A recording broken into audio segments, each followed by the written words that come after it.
الحمد لله نحمده ونستعينه ونستغفره ونؤمن به ونتوكل عليه ونعوذ بالله من شرور أنفسنا ومن سيئات أعمالنا من يهده الله فلا مضل له ومن يضلله فلا هادي له ونشهد أن لا إله إلا الله وحده لا شريك له ونشهد أن سيدنا ومولانا محمدا عبده ورسوله صلى الله عليه وعلى آله وأصحابه وبارك وسلم تسليما كثيرا كثيرا أما بعد فأعوذ بالله من الشيطان الرجيم بسم الله الرحمن الرحيم يا أيها الذين آمنوا اجتنبوا كثيرا من الظن إن بعض الظن إثم ولا تجسسوا ولا يغتب بعضكم بعضا أيحب أحدكم أن يأكل لحم أخيه ميتا فكرهتموه واتقوا الله صدق الله العظيم وصدق رسوله النبي الكريم ونحن على ذلك من الشاهدين والشاكرين আমার ভাইরা, আমাদের এই মাসিক প্রোগ্রামটা মাহানা এই ইজতেমা প্রতি ইংরেজি মাসের শেষ বৃহস্পতিবারে এখানে হয়। আমাদের মুরব্বী বড়দের মশওয়ারায় ইচ্ছা থাকে, চেষ্টা থাকে এক একটা বিষয় নিয়ে আলোচনা করার, এই নিয়াতে যাতে করে আলোচনা করেনেওয়ালা যিনি তারও আমলের তৌফিক হয় এবং উপস্থিত ভাইদেরও এই জিনিসটা বুঝা তার উপরে আমলের তৌফিক হয়। মানুষের জীবনের আসল মাকসাদ আল্লাহকে হাসিল করা, হায়াতের একমাত্র উদ্দেশ্য আল্লাহকে পাওয়া। দুনিয়াতে দুনিয়া কামানের পথে যেভাবে হাজারো জিনিস বাধাগ্রস্ত হয়, হাজারো জিনিস বাধা দেয়, শত্রু দ্বারায় রাস্তাঘাটে, ঠিক আল্লাহ পানে অগ্রসর হওয়ার জন্য হাজারো জিনিস বাধা দেয়, হাজারো জিনিস তাকে প্রতিহত করে, তাকে বাধা দেওয়ার চেষ্টা করে। দুনিয়ার শত্রুকে আমার ব্যবসা বাণিজ্য, অর্থ করি, টাকা পয়সা লেনদেনের ক্ষেত্রে কে আমার শত্রুতা করে সেটা আমি নিজের বিবেক দ্বারা বুঝতে পারি, বন্ধু বান্ধব আপনজনের সংবাদের দ্বারা বুঝতে পারি, তারা আমাদেরকে বলে, বা আমি নিজে তাদের আচার আচরণ দ্বারা বুঝতে পারি যে এই লোকটা আমার শত্রু, সে আমার বিরোধিতা করে। আর দিনের পথে, আল্লাহর পথে শত্রুকে কোন কোন জিনিসগুলো বাধা, সেটা স্বয়ং আল্লাহ কোরআনে পাকের ভিতরে এবং হযরতে রাসূল পাক সাল্লাল্লাহু তাআলা সাল্লাম তার তালিমাতের ভিতরে স্পষ্ট করে দিয়েছেন। সুবহানাল্লাহ। যে হে বান্দারা এবং হে উম্মতরা, আল্লাহ পানে তোমার জন্য বাধা, প্রতিবন্ধক হলো এই বস্তুগুলো, এই জিনিসগুলো তোমার জন্য প্রতিবন্ধক। এক একটা গণনা করছেন, গণনা কইরা কইরা বলছেন যে এই জিনিসগুলো তোমার জন্য বাধা। অর্থাৎ এই জিনিসগুলো যদি তোমার ভিতরে থাকে তাহলে তুমি আল্লাহওয়ালা হতে পারবে না, আল্লাহর প্রিয় হতে পারবে না, আল্লাহ রাসূলের প্রিয় হতে পারবে না, তুমি কামেল মুমিন হতে পারবে না, তোমার ভিতর বাহির এক হবে না, ভিতর এক রকমের থাকবে, বাহির আর এক রকমের। ভিতরের মানুষ হলো আসল মানুষ, বাহিরের মানুষ হলো এটা একটা নমুনা, একটা ঢাঁচা। বাকি এটা বাস্তব, মানুষের যে পরিমাণ ভিতর ঠিক হয় মানুষের বাহিরও সেই পরিমাণ ঠিক হয়। তো এক একটা জিনিসকে আল্লাহ পাক কোরআনে পাকের ভিতরে এবং হযরতে রাসূল পাক সাল্লাল্লাহু তাআলা সাল্লাম হাদিসে পাকের ভিতরে বলছেন যে এই জিনিসগুলো হলো পরিহার করার বিষয়, এগুলো তোমরা ছাড়ো, পরিহার করো, এগুলো তোমরা ত্যাগ করো। আমার বন্ধুরা, আমার ভাইরা, সূরাতুল হুজরাতের এই আয়াত আমি আপনাদের সামনে পড়ছি। এই আয়াতের ভিতরে বিশেষ কয়েকটি রোগের কথা আল্লাহ উল্লেখ করছেন। আর সূরা হুজরাতটাই হলো এমন একটা সূরা যে সূরার ভিতরে আল্লাহ পাক মুআশারাত, সামাজিক জিন্দেগির এক একটা বিষয়কে খুইলা খুইলা আল্লাহ পাক বয়ান করছেন, এক একটা জিনিসকে স্পষ্ট করছেন। আসেন একটু সামনে আসেন ওলামায়ে কেরাম। বারবার কথার মধ্যে তো ইয়া হলে তো ভাই একটু জায়গা দাও, ভাই একটু পিছনে যাও, তোমরা একটু পিছনে যাও, কষ্ট নিও না, আলেমদেরকে সামনে দাও। আসেন আসেন আসেন, কষ্ট নিয়েন না আপনারা। আলেমদেরকে সম্মান করা, আল্লাহ নবীকে সম্মান করা, হ্যাঁ, আলেমদেরকে সম্মান করা, আল্লাহ নবী সাল্লাল্লাহু আলাইহি ওয়াসাল্লামকে সম্মান করা। একটু আগে আসো, তোমরা একটু আগে বসো ভাই, বসেন। সূরাতুল হুজরাতের এই আয়াতের ভিতরে আল্লাহ পাক মুসলমানের জীবনের সামাজিক জিন্দিগির এবং ব্যক্তি জিন্দিগির, ঘরোলি জিন্দিগির কয়েকটা রোগের কথা উল্লেখ করছেন। যদি এর উপরে আমলের তৌফিক হয় তাহলে আমাদের জীবনের 90% ঝগড়াঝাটি, কলহ বিগ্রহ, ফিতনা এটা বিদায় নিয়ে যাবে, দূর হয়ে যাবে। এবং এই রোগের ভিতরেই মানুষ মানে ফাইসা আছে। আর গুরুত্বপূর্ণ বিষয় হলো এই যে দিনদার তবকার ভিতরে এই ফিতনা দুনিয়াদার তবকার তুলনায় বেশি। দিনদার তবকার ভিতরে মাদ্রাসা চালায়, মসজিদ চালায়, খানকা চালায়, তাবলিগ করে, দিনের কাজ করে, তাদের ভিতরে দুনিয়াদারদের তুলনায় এই ফিতনা আরো বেশি, ব্যাপক। যে কারণে পুরা দুনিয়া এখন ফিতনায় জর্জরাই আছে, ফিতনার ভিতরে ডুইবা আছে। কোরআন শরীফের আয়াতের ভিতরে আল্লাহ পাক বলেন, ইয়া আইয়ুহাল্লাযীনা আমানু, হে ঈমানদাররা, হে ওই সকল লোক যারা ঈমান আনছো। মুফাসসিরিন আজীব বলেন, ওনারা বলেন যেখানেই আল্লাহ পাক ইয়া আইয়ুহাল্লাযীনা আমানু বলে ডাক দিবেন, এটা বড় আল্লাহর প্যার ও মহব্বত ভরা ডাক। সুবহানাল্লাহ। যেমন কোন বাবা বাড়ির আঙ্গিনায় দাঁড়াইয়া দেখতেছে না আমার ছেলেটা এই পানির ঘাটে সাঁতার কাটতে গিয়া ডুবে যাইতেছে, তো যেভাবে পানির আঙ্গিনা থেকে আদর ভরা মায়া ভরা ডাক দিয়া বাচ্চাকে বলবে যে বাবা তুই এদিকে আয়, ওদিকে যাইস না, আর নিজেও দৌড় দিবে আদর ভরা ডাক দিয়া, মায়া ভরা ডাক দিয়া, ব্যথা ভরা ডাক দিয়া, ঠিক আল্লাহ যেখানে ইয়া আইয়ুহাল্লাযীনা আমানু বলছেন সেখানে মুমিনদের বিশেষ বিশেষ খারাপ হালাতগুলোকে শুদ্ধ করার জন্য মায়া ভরা ডাক দিয়ে আল্লাহ বলছেন, হে ঈমানদাররা। বাচ্চাকে ডাক দিয়ে বলে, বাবু তুই যাস না, যাইস না এদিকে। কথার কথা রাতর বাচ্চা 12টা, ছেলে একটা ঘর থেকে বের হয়ে যাইতেছে, তখন মা তার ধর্ম না জড়াইয়া, এই রাতে তুই কই যাস? না থাকতাম না ঘরে, ঝাড়া মারিয়া দিয়ে বের হলো। তো মা বাবা ঘরের আঙ্গিনায় দাঁড়াইয়া দরজায় দাঁড়ায় বলবে, যাইস না, যাইস না, এটা ভুল রাস্তা, যাইস না, ভুল করতেছো, যাইস না। তো যেখানে যেখানে আল্লাহ পাক ইয়া আইয়ুহাল্লাযীনা আমানু বলে ডাক দিয়েছেন, উলামায়ে কেরাম বলেন যে সেখানে প্যার ভরা ডাক দিয়া মুসলমানদেরকে বলছেন যে তোরা এই কাজগুলো করিস না, তোরা এই ভুল কাজগুলো করিস না, তোরা তো আমার ভুল পথে যাইতেছ, তোরা আমি এই কথাটা বললাম শোন। এখানেও আল্লাহ সেই ডাক দিয়েছে, দেখেন আল্লাহ বলতেছে, ইয়া আইয়ুহাল্লাযীনা আমানু, হে আমার ঈমানদার বান্দারা, যারা আমাকে রব মানো, আপনি আমাকে খালেক মানো, আমাকে মালিক মানো, আমাকে সৃষ্টিকর্তা মানো, আমাকে হায়াত দেনেওয়ালা মানো, মওত দেনেওয়ালা মানো, আমার কাছ থেকে আসছো এই কথার ইকরার দিছো, আমার কাছে আসবা আবার এই কথার ইকরার দিতেছো, আমার হাতে জান্নাত আমার হাতে জাহান্নাম এই কথার উপরে বিশ্বাস রাখো।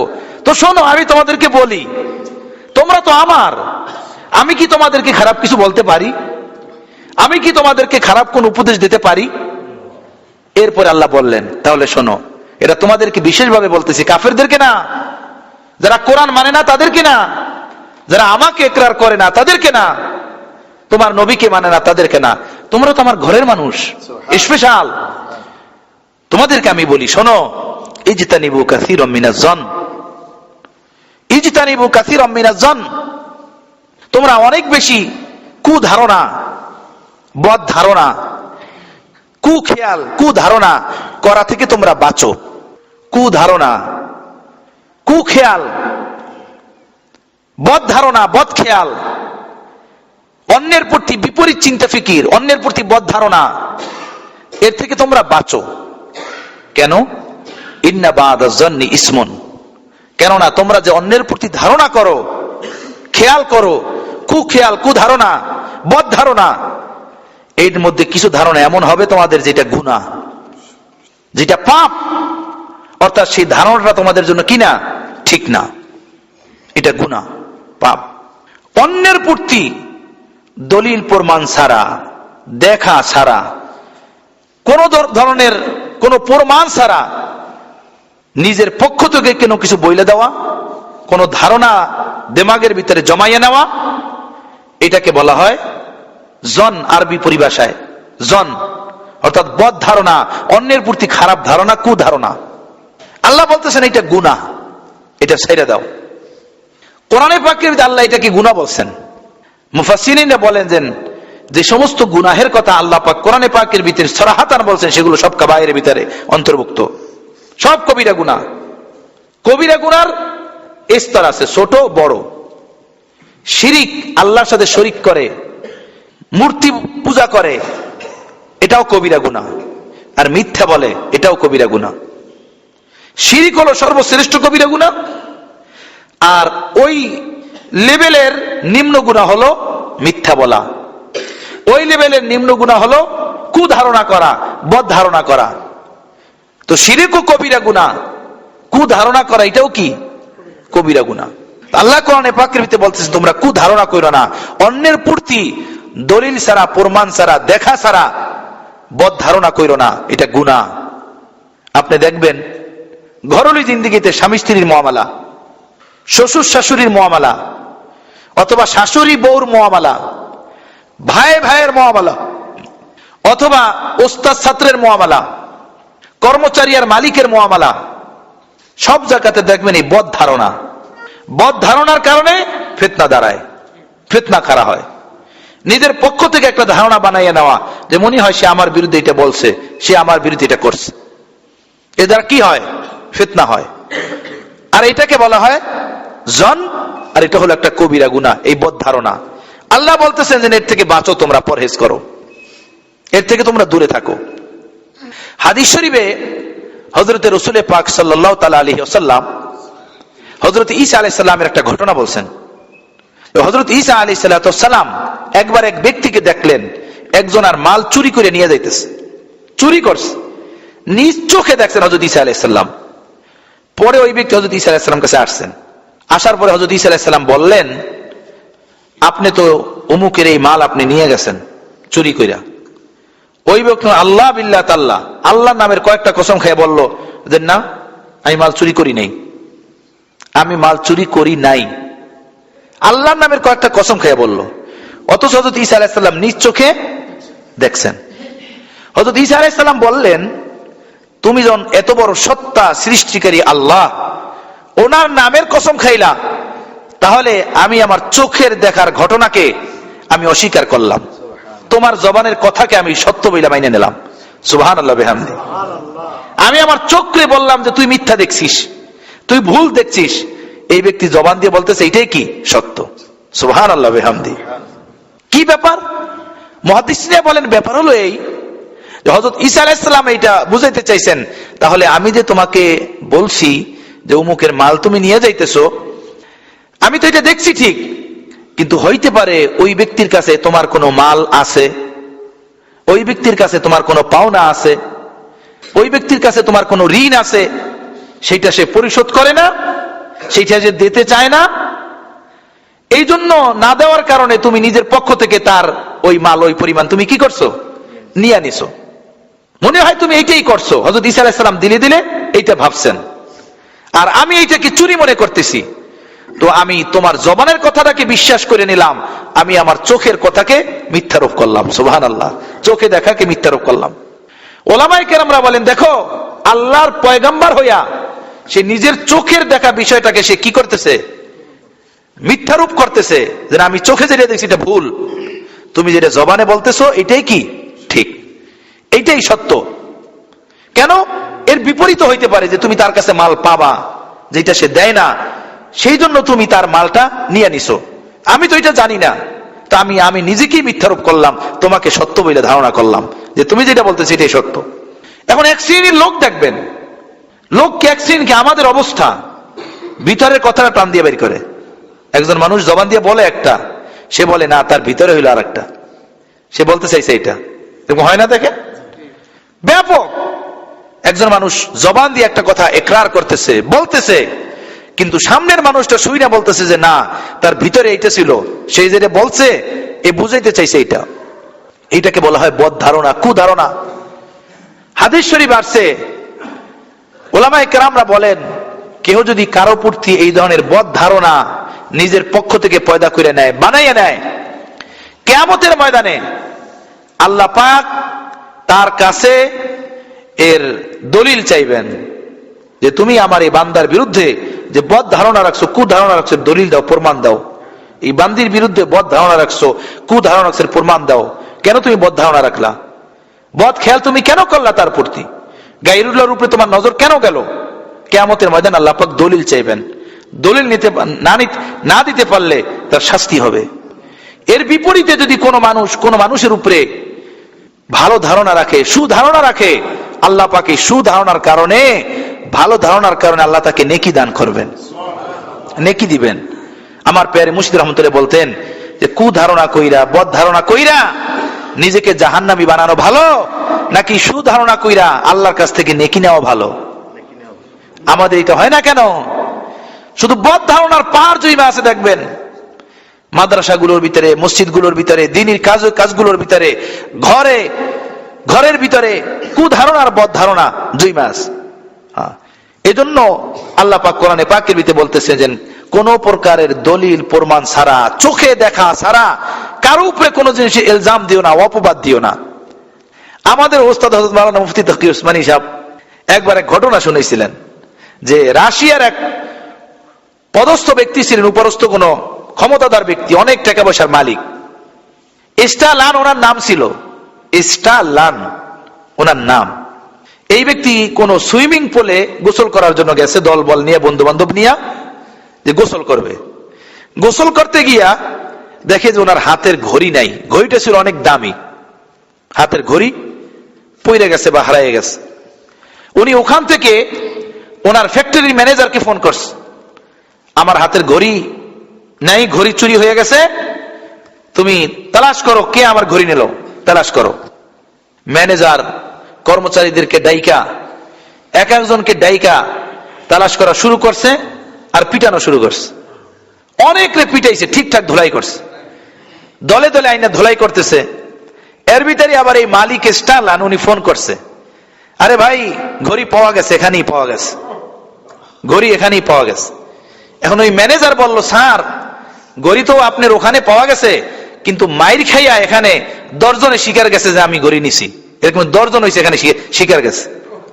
তাদের উপরে এই পরিমাণ জুলুম হয়েছে, তারা নিজেদের জান বাঁচানোর জন্য তারা স্বীকার গেছে যে হ্যাঁ ঘড়ি নিছি। ঘড়ি নিলে একটা কিনেই দিব, চাকরি দিয়ে যাবো গা। কিন্তু স্যার ফোন করে বলতেছে ঘড়ি এখানে পাওয়া গেছে, আর ম্যানেজার বলতেছে ঘড়ি তো এখন পাওয়া গেল, কিন্তু 10 জন ব্যক্তি তো এখানে মাইর খেয়ে ঘড়ির কথা কি করছে, স্বীকার গেছে। এরকমের দেখেন ঘটনা আমাদের দেশে হয় কি হয় না, সমাজে হয় কি হয় না। চুরির ধারণা, ডাকাতির ধারণা, এরপরে বিভিন্ন ধরনের অপবাদ দিয়া, কেস দিয়া, মামলা মোকদ্দমা দিয়া, তাদেরকে ভাবে কোর্ট কাছারিতে উঠাইয়া, অথবা এভাবে থানায় উঠাইয়া, অথবা নেতার দরবারে পৌঁছাইয়া তাদের উপরে অত্যাচার করা হয়, তাদেরকে মাইর পিট করা হয়। ঘরের কাজের মেয়েরা থাকে, দোকানের কর্মচারীরা থাকে, কোম্পানির কর্মচারী লোকরা থাকে, এদের উপরে জুলুম করা হয়, বিবির উপরে জুলুম করা হয়, অথবা যেই শক্তিশালী সে তার কমজোরের উপরে কি করে, জুলুম করে। যার শক্তি আছে সে ওই পরিমাণ জুলুম তার কমজোরের উপরে সে করে। এজন্য কোরআনে পাকের এই আয়াতের ভিতরে আল্লাহ বলছেন, ইজতানিবু কাসীরাম মিনাজ জন ইন্না বাদা জন্নি ইসমুন। এই বদ ধারণা থেকে বাঁচো, এই কুধারণা থেকে বাঁচো। এই কুধারণা করো না, নিজের চোখে সাক্ষী প্রমাণ ছাড়া, দেখা ছাড়া কার উপরে কোনো ইলজাম দিও না, কোনো অপবাদ দিও না। হ্যাঁ, এতটুকু হইতে পারে আপনার একটা জিনিস হারিয়ে গেল, তালাশ করতে পারেন ইজ্জতের সাথে। কোন ব্যক্তির উপরে চুরির ইলজাম দেওয়া ছাড়া সাধ্য অনুযায়ী সেখানে তালাশ করতে পারেন যে ভাই আমার এই জিনিসটা হারিয়ে গেছে, আপনি পাইছেন কিনা বা নিলেন কিনা। কিন্তু এর বিপরীতে দেখবেন, যখনই কোনো জিনিস ঘর বাড়িতে বা অফিস আদালতে চাকরি হারাইয়া যায়, তখনই ওই অধীনস্থ নিম্ন শ্রেণীর লোকদের উপরে সাথে সাথে নজর যায়। ঘরে কোনো জিনিস হারাইলো আর ঘরে কাজের বউ আছে, তো খেয়াল করে কাজের বই মনে এনেছে, কথা বুঝছেন। অফিসে কোনো জিনিস হারাইলো তাহলে মনে হয় অফিসের ছেলেটাই এনেছে, কোম্পানিতে কোনো জিনিস হারাইলো তাহলে কোম্পানির চাকরি ওরাই মনে এনেছে। এই ধারণা এতটুকু একটা ধারণা প্রাথমিক পর্যায়ে আসাটা স্বাভাবিক।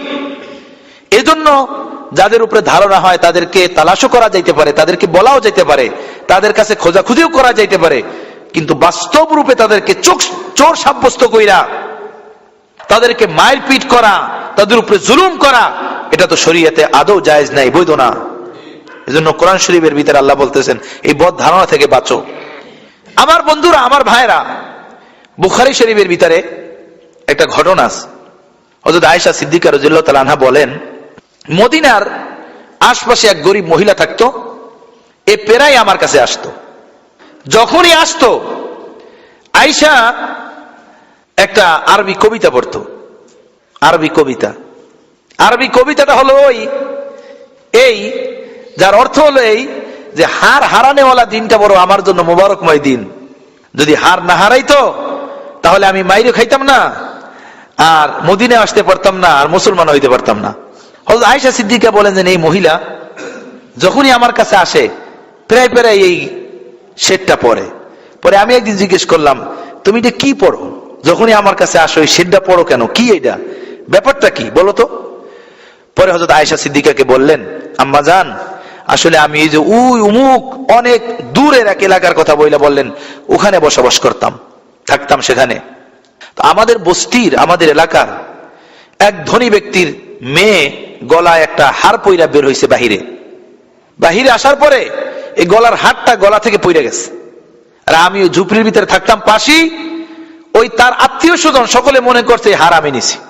মূলত বিষয়টা এমন না, ওই মেয়ের গলা থেকে হার পইরা গেছে, হার আইসা একটা চিলে উড়াইয়ে নিয়ে গেছে।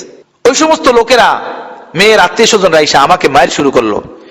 এমনকি আমার ঘর তালাশ করছে, আমাকে উলঙ্গ করে তালাশ করছে, এবং আমাকে পিঠে মারতেছিল বাইন্দা, যে এই হার তুই নিস, আর কেউ নেয় নাই, এলাকায় তো আর কেউ নাই, গরিব মিসকিন ছিলাম আমি, অত্যাচারের হাত আমাদের উপরে তারা উঠাইছে, আমাকে তারা বাইন্দা মারতেই ছিল। এর ভিতরে ওই চিলটা উঠতে উঠতে আসছে, আইরে উপর থেকে ভাবে হাতটা ফালাইছে সবার সামনে। সবাই চোখ দিয়ে দেখছে যে হার উপর থেকে চিলের মুখ দিয়ে পড়ছে। সবাই যখন এটা দেখছে, পরে সবাই আমারে ধইরা, তোমার অন্যায় করছে, তোমার উপরে অন্যায় হয়েছে, আমাদের এই ধারণা করা ঠিক হয় নাই, তোমার উপরে জুলুম হয়েছে, মাফ করে দাও, আমাকে বলা শুরু করছে। কিন্তু ওই এলাকায় থাকার ব্যাপারে আমার দিলের ভিতরে ঘৃণা পয়দা হয়ে যায়, যে এই জালেমদের এলাকায় আমি থাকবো না। আমি কান্নাকাটি করতেছিলাম। কেউ আমাকে বলল, নবী রহমতুল্লাহ আলামিন মদিনাতে আসছেন, তুমি হিজরত করে মদিনায় চলে যাও। সুবহানাল্লাহ। আমি এই মদিনায় আসি, আল্লাহ নবীর পরশে যাই, আয়েশা আল্লাহ নবীকে দেখে আমি মুসলমান হয়ে যাই। তাই আমি বলি, এই জন্য আমি এই কবিতা পড়ি, যেন ওই হার হারানোর দিনটা আমার জন্য বড় মুবারক ছিল। যদি হার না হারাইতো আমি মাইরও খাইতাম না, আর মদিনায় আয়েশা ইসলামও পাইতাম না। কথাটা বুঝছেন তো? দেখেন এভাবে বদ ধারণার দ্বারা কি হলো, একজন গরিব, একজন নিঃস্ব মানুষ, একজন দুর্বল মানুষ, তার উপরে জুলুমের হাত এসে যায়। স্বামী শক্তিশালী, সে ইচ্ছা করলে তার স্ত্রীকে পিটাইতে পারে, মারতে পারে। ছেলে শক্তিশালী, ইচ্ছা করলে তার বুড়া বাবাকে ঘর থেকে ধাক্কা দিয়ে বাইর করতে পারে, তার মাকে বকাঝকা করতে পারে, যা ইচ্ছা তাই করতে পারে। শক্তি আছে, দল আছে, অর্থ আছে, সে পাড়া প্রতিবেশীর গরিবের উপরে জুলুম করতে পারে, অন্যায় করতে পারে বদ ধারণার দ্বারা, যে মনে হয় সে আমার বিরুদ্ধে এমন করছে, এমনটা হয়েছে। কথাটা বুঝতেছেন? এজন্য কোরআন শরীফের আয়াতের ভিতরে আল্লাহ পাক বলতেছেন, ইজতানিবু কাসীরাম মিনাজ জন ইন্না বাদাজ জন্নি ইসমুন। বদ ধারণা কইরো না, কুধারণা কইরো না, এটা গুনাহ, এর থেকে বাঁচো, এর থেকে বাঁচো, এর থেকে পরহেজ করো। সুধারণা করো। সুধারণা যদি না করো তাহলে সমাজে বসবাস করা যাবে না, সমাজে বসবাস করা মুশকিল হয়ে যাবে। অনেক জিনিস আমরা সুধারণার উপরই ব্যবহার করি, অনেক জিনিস আছে সুধারণার উপরই আমরা ধইরা নেই। যেমন মনে করেন বাজারে গোশত পাওয়া যায়, কসাইরা কেমনে জব করছে, জব করার সময় আল্লাহ আকবার বলছে না বলে নাই, এটা আমরা কি তালাশ করি? কেন করি না? কেন? একটা ভালো ধারণা রাখি যে যেহেতু কসাই মুসলমান, তো সে আল্লাহর নাম বইলেই জব করছে। আর হাদিসে পাকের ভিতরে এটাই আসছে। হযরত আয়েশা সিদ্দিকা রাদিয়াল্লাহু তাআলা আনহা বলেন, ইয়া রাসূলুল্লাহ, কিছু নবমুসলিম তারা নতুন নতুন ইসলাম গ্রহণ করছে, মদিনার আশপাশে থাকে, তারা তাদের উট, বকরি, দুম্বা জব কইরা মদিনাতে নিয়ে আসে গোশত বিক্রি করার জন্য। আমরা কি এগুলো কিনবো? আমরা কি এগুলো খাবো? আল্লাহ রাসূল বললেন, হ্যাঁ, ভালো ধারণা কইরা, তারা যেহেতু মুসলমান, সুধারণা কইরা এগুলো কিনে তোমরা খেয়ে ফেলাও। সুবহানাল্লাহ বিহামদি। তো গায়ের গোশত, মুরগির গোশত, এগুলো বাজার থেকে কিনে আনি সুধারণা কইরা যে কসাই ব্যক্তি তো মুসলমান। এখানে মনে রাখেন, বর্তমানে কিন্তু আমাদের দেশগুলোর বিভিন্ন বাজারে মুরগির দোকান আছে হিন্দুদের। এমন দোকান থেকে যদি কেউ মুরগি জব কইরা আনে, এই মুরগি তার জন্য খাওয়া জায়েজ নেই, হারাম। মনে রাখেন, এমনিভাবে কসাইগিরি যদি করে কোনো হিন্দু, তার দোকান থেকে গোস্ত কিনা মুসলমানদের জন্য খাওয়া হারাম। এজন্য যে সে তো তার ভগবানের নামে কি দিবে, জব দেবে, সে তো আল্লাহর নামে জব দেবে না। তার ওই মুরগি, ওই গোস্ত খাওয়া আমাদের জন্য জায়েজ নাই, একদম হারাম, একদম না জায়েজ। এখন এই যে আমরা মুসলমানের হাতের কসাইয়ের গোস্ত আইনা খাই, সুধারণা কইরা যে যেহেতু মুসলমান তো আল্লাহর নাম নিয়েই সে জব করছে। আল্লাহ নবী বলেন, হ্যাঁ মুসলমানের উপরে সুধারণা কইরেই খাও। এখন যদি এটা তাহকিক করা, যদি প্রয়োজন পড়তো যে এটা তাহকিক করো, কসাই জব করার সময় পশ্চিম দিকে শোয়াইছে কিনা, ছুরি হাতে নিছে কিনা, এর আল্লাহ আকবার বলছে কিনা, আওয়াজ আসছে কিনা, রক তিনটা কাটছে কিনা, এমন যদি হয় তাহলে তোমরা গোস্ত খাইতে পারবা, না হয় তোমরা গোস্ত খাইতে পারবা না। তাহলে গোস্ত খাইতে পারতেন? কি মুশকিলটা হইতো। এখন মেহমান আসলো, যাও ভাই বাজারে গোস্ত নিয়ে আসো, রাত নেই, দিন নেই, দুপুর নাই, বাস আইনা খাওয়া যায় সুধারণার কারণে। এভাবে 1 কেজি গোস্তের উপরে যেভাবে সুধারণা করি, আমার বন্ধুরা ভাইরা, একজন মানুষের ইজ্জত, আবরু, সম্মান 1 কেজি গোস্ত কেন সারা দুনিয়ার থেকেও দামি, সারা দুনিয়ার থেকেও ভারী। তো একজন মানুষের উপরে কুধারণা কইরা, বদগুমানি কইরা, বদ ধারণা কইরা তার উপরে জুলুম করি, তার উপরে অপবাদ দেই, এটা আমার আপনার জন্য কিভাবে বৈধ হইতে পারে, কিভাবে জায়েজ হইতে পারে? এজন্য কোরআন শরীফ আল্লাহ বলতেছেন, বদ ধারণা কইরো না কারো উপর, কুধারণা কইরো না। আরে সব গায়ের গায়ের গায়ের, স্থিরও যদি হয় সাইরে দাও, কারো উপরে কোন নজর রেখো না, নিজের কাজ নিজে করো। এখানে এ রাস্তা অতিক্রম করার জায়গা। কুন ফিদ দুনিয়া কান্নাকা গরীব আও আবিরু সাবিল ওয়া উদ্দা নাফসাকা মিন আহলিল কুবুর। হযরত আব্দুল্লাহ ইবনে ওমরের হাত ধরে আল্লাহ নবী বললেন, আব্দুল্লাহ ইবনে ওমর সানার ভিতরে হাত দিয়ে বলছিলেন, একটা উপদেশ দেই তোকে, একটা নসিহত করি, যদি পারস এর উপরে আমল করিস। আল্লাহ নবী কথা বললেন, কুন ফিদ দুনিয়া কান্নাকা গরীব, দুনিয়াতে এমন ভাবে বসবাস করো যেভাবে বিদেশে মানুষ বসবাস করে, নিজ দেশ ছাইরা, পর দেশে যেমন বসবাস করে সেভাবে বসবাস করো। আও আবিরু সাবিল, অথবা তার থেকেও আরো দুর্বল অবস্থায়, অর্থাৎ রাস্তা অতিক্রমকারী ব্যক্তি রাস্তার উপর দিয়ে যেভাবে হাইটা যায়, আশপাশে মনোরম পরিবেশ দেখা গাড়ি থামায় না, তার গতি থামায় না, যে চলো এই গাছতলায় একটু বসি, এই হোটেলটা একটু বসি, এই দোকানটা একটু বসি, বা এই নদীর ঘাট দেখলাম একটু বসি। হার জায়গাতে সে তার গাড়ি থামায় না, সে তার গতি রোধ করে না, রাস্তা অতিক্রম কইরা চলে যাইতেছে, জানে আমি এক জায়গাতে যাবো, আমি মঞ্জিলে গিয়া অবস্থান করবো, তাই না বলেন, আমি আমার বাসায় গিয়ে অবস্থান করবো। আব্দুল্লাহ ইবনে ওমরকে আল্লাহ নবী বললেন, দুনিয়াতে এমন ভাবে বসবাস করো যেভাবে মুসাফির ব্যক্তি, পরদেশী ব্যক্তি, সফরকারী ব্যক্তি যেভাবে দুনিয়াতে বসবাস করে, এবং তার থেকে আরো 1 কদম আগে বাড়ো। সফরকারী ব্যক্তি তো কোনো স্থানে গিয়া 5 দিন 10 দিন থাকে, কিছু খানা পিনার জিনিস নিজের সাথে রাখে, এর থেকেও আরো 1 কদম আগে বাড়ো। এভাবে দুনিয়াতে থাকো যেভাবে মানুষ রাস্তা দিয়ে হাইটা যায়, শুধু হাইটা যায়। হাইটা যাওয়া ব্যক্তি যেভাবে কোথাও দাঁড়ায় না, দুনিয়াতে এমন ভাবে বসবাস করো, কারো দিকে তুমি দাঁড়াইও না, কারো পিছনে তুমি পড়ো না, নিজের কাজ করে চলে যাও, নিজের দিকে চলো। ভাইয়েরা, আমার বন্ধুরা, আমাদের অন্তর এভাবে গায়রুল্লাহ গ্রাস করে নিছে, দুনিয়া গ্রাস করে নিছে, পাপ গ্রাস করে নিছে, মাল ও দৌলতের মোহাব্বত গ্রাস করে নিছে, দোকানদারি গ্রাস করে নিছে। হ্যাঁ, অন্তরের ভিতরে আল্লাহর মোহাব্বত নাই, দুনিয়ার দুনিয়া, দুনিয়ার দুনিয়া, দুনিয়ার দুনিয়া, দুনিয়ারই ফিকির, দুনিয়ারই চিন্তা।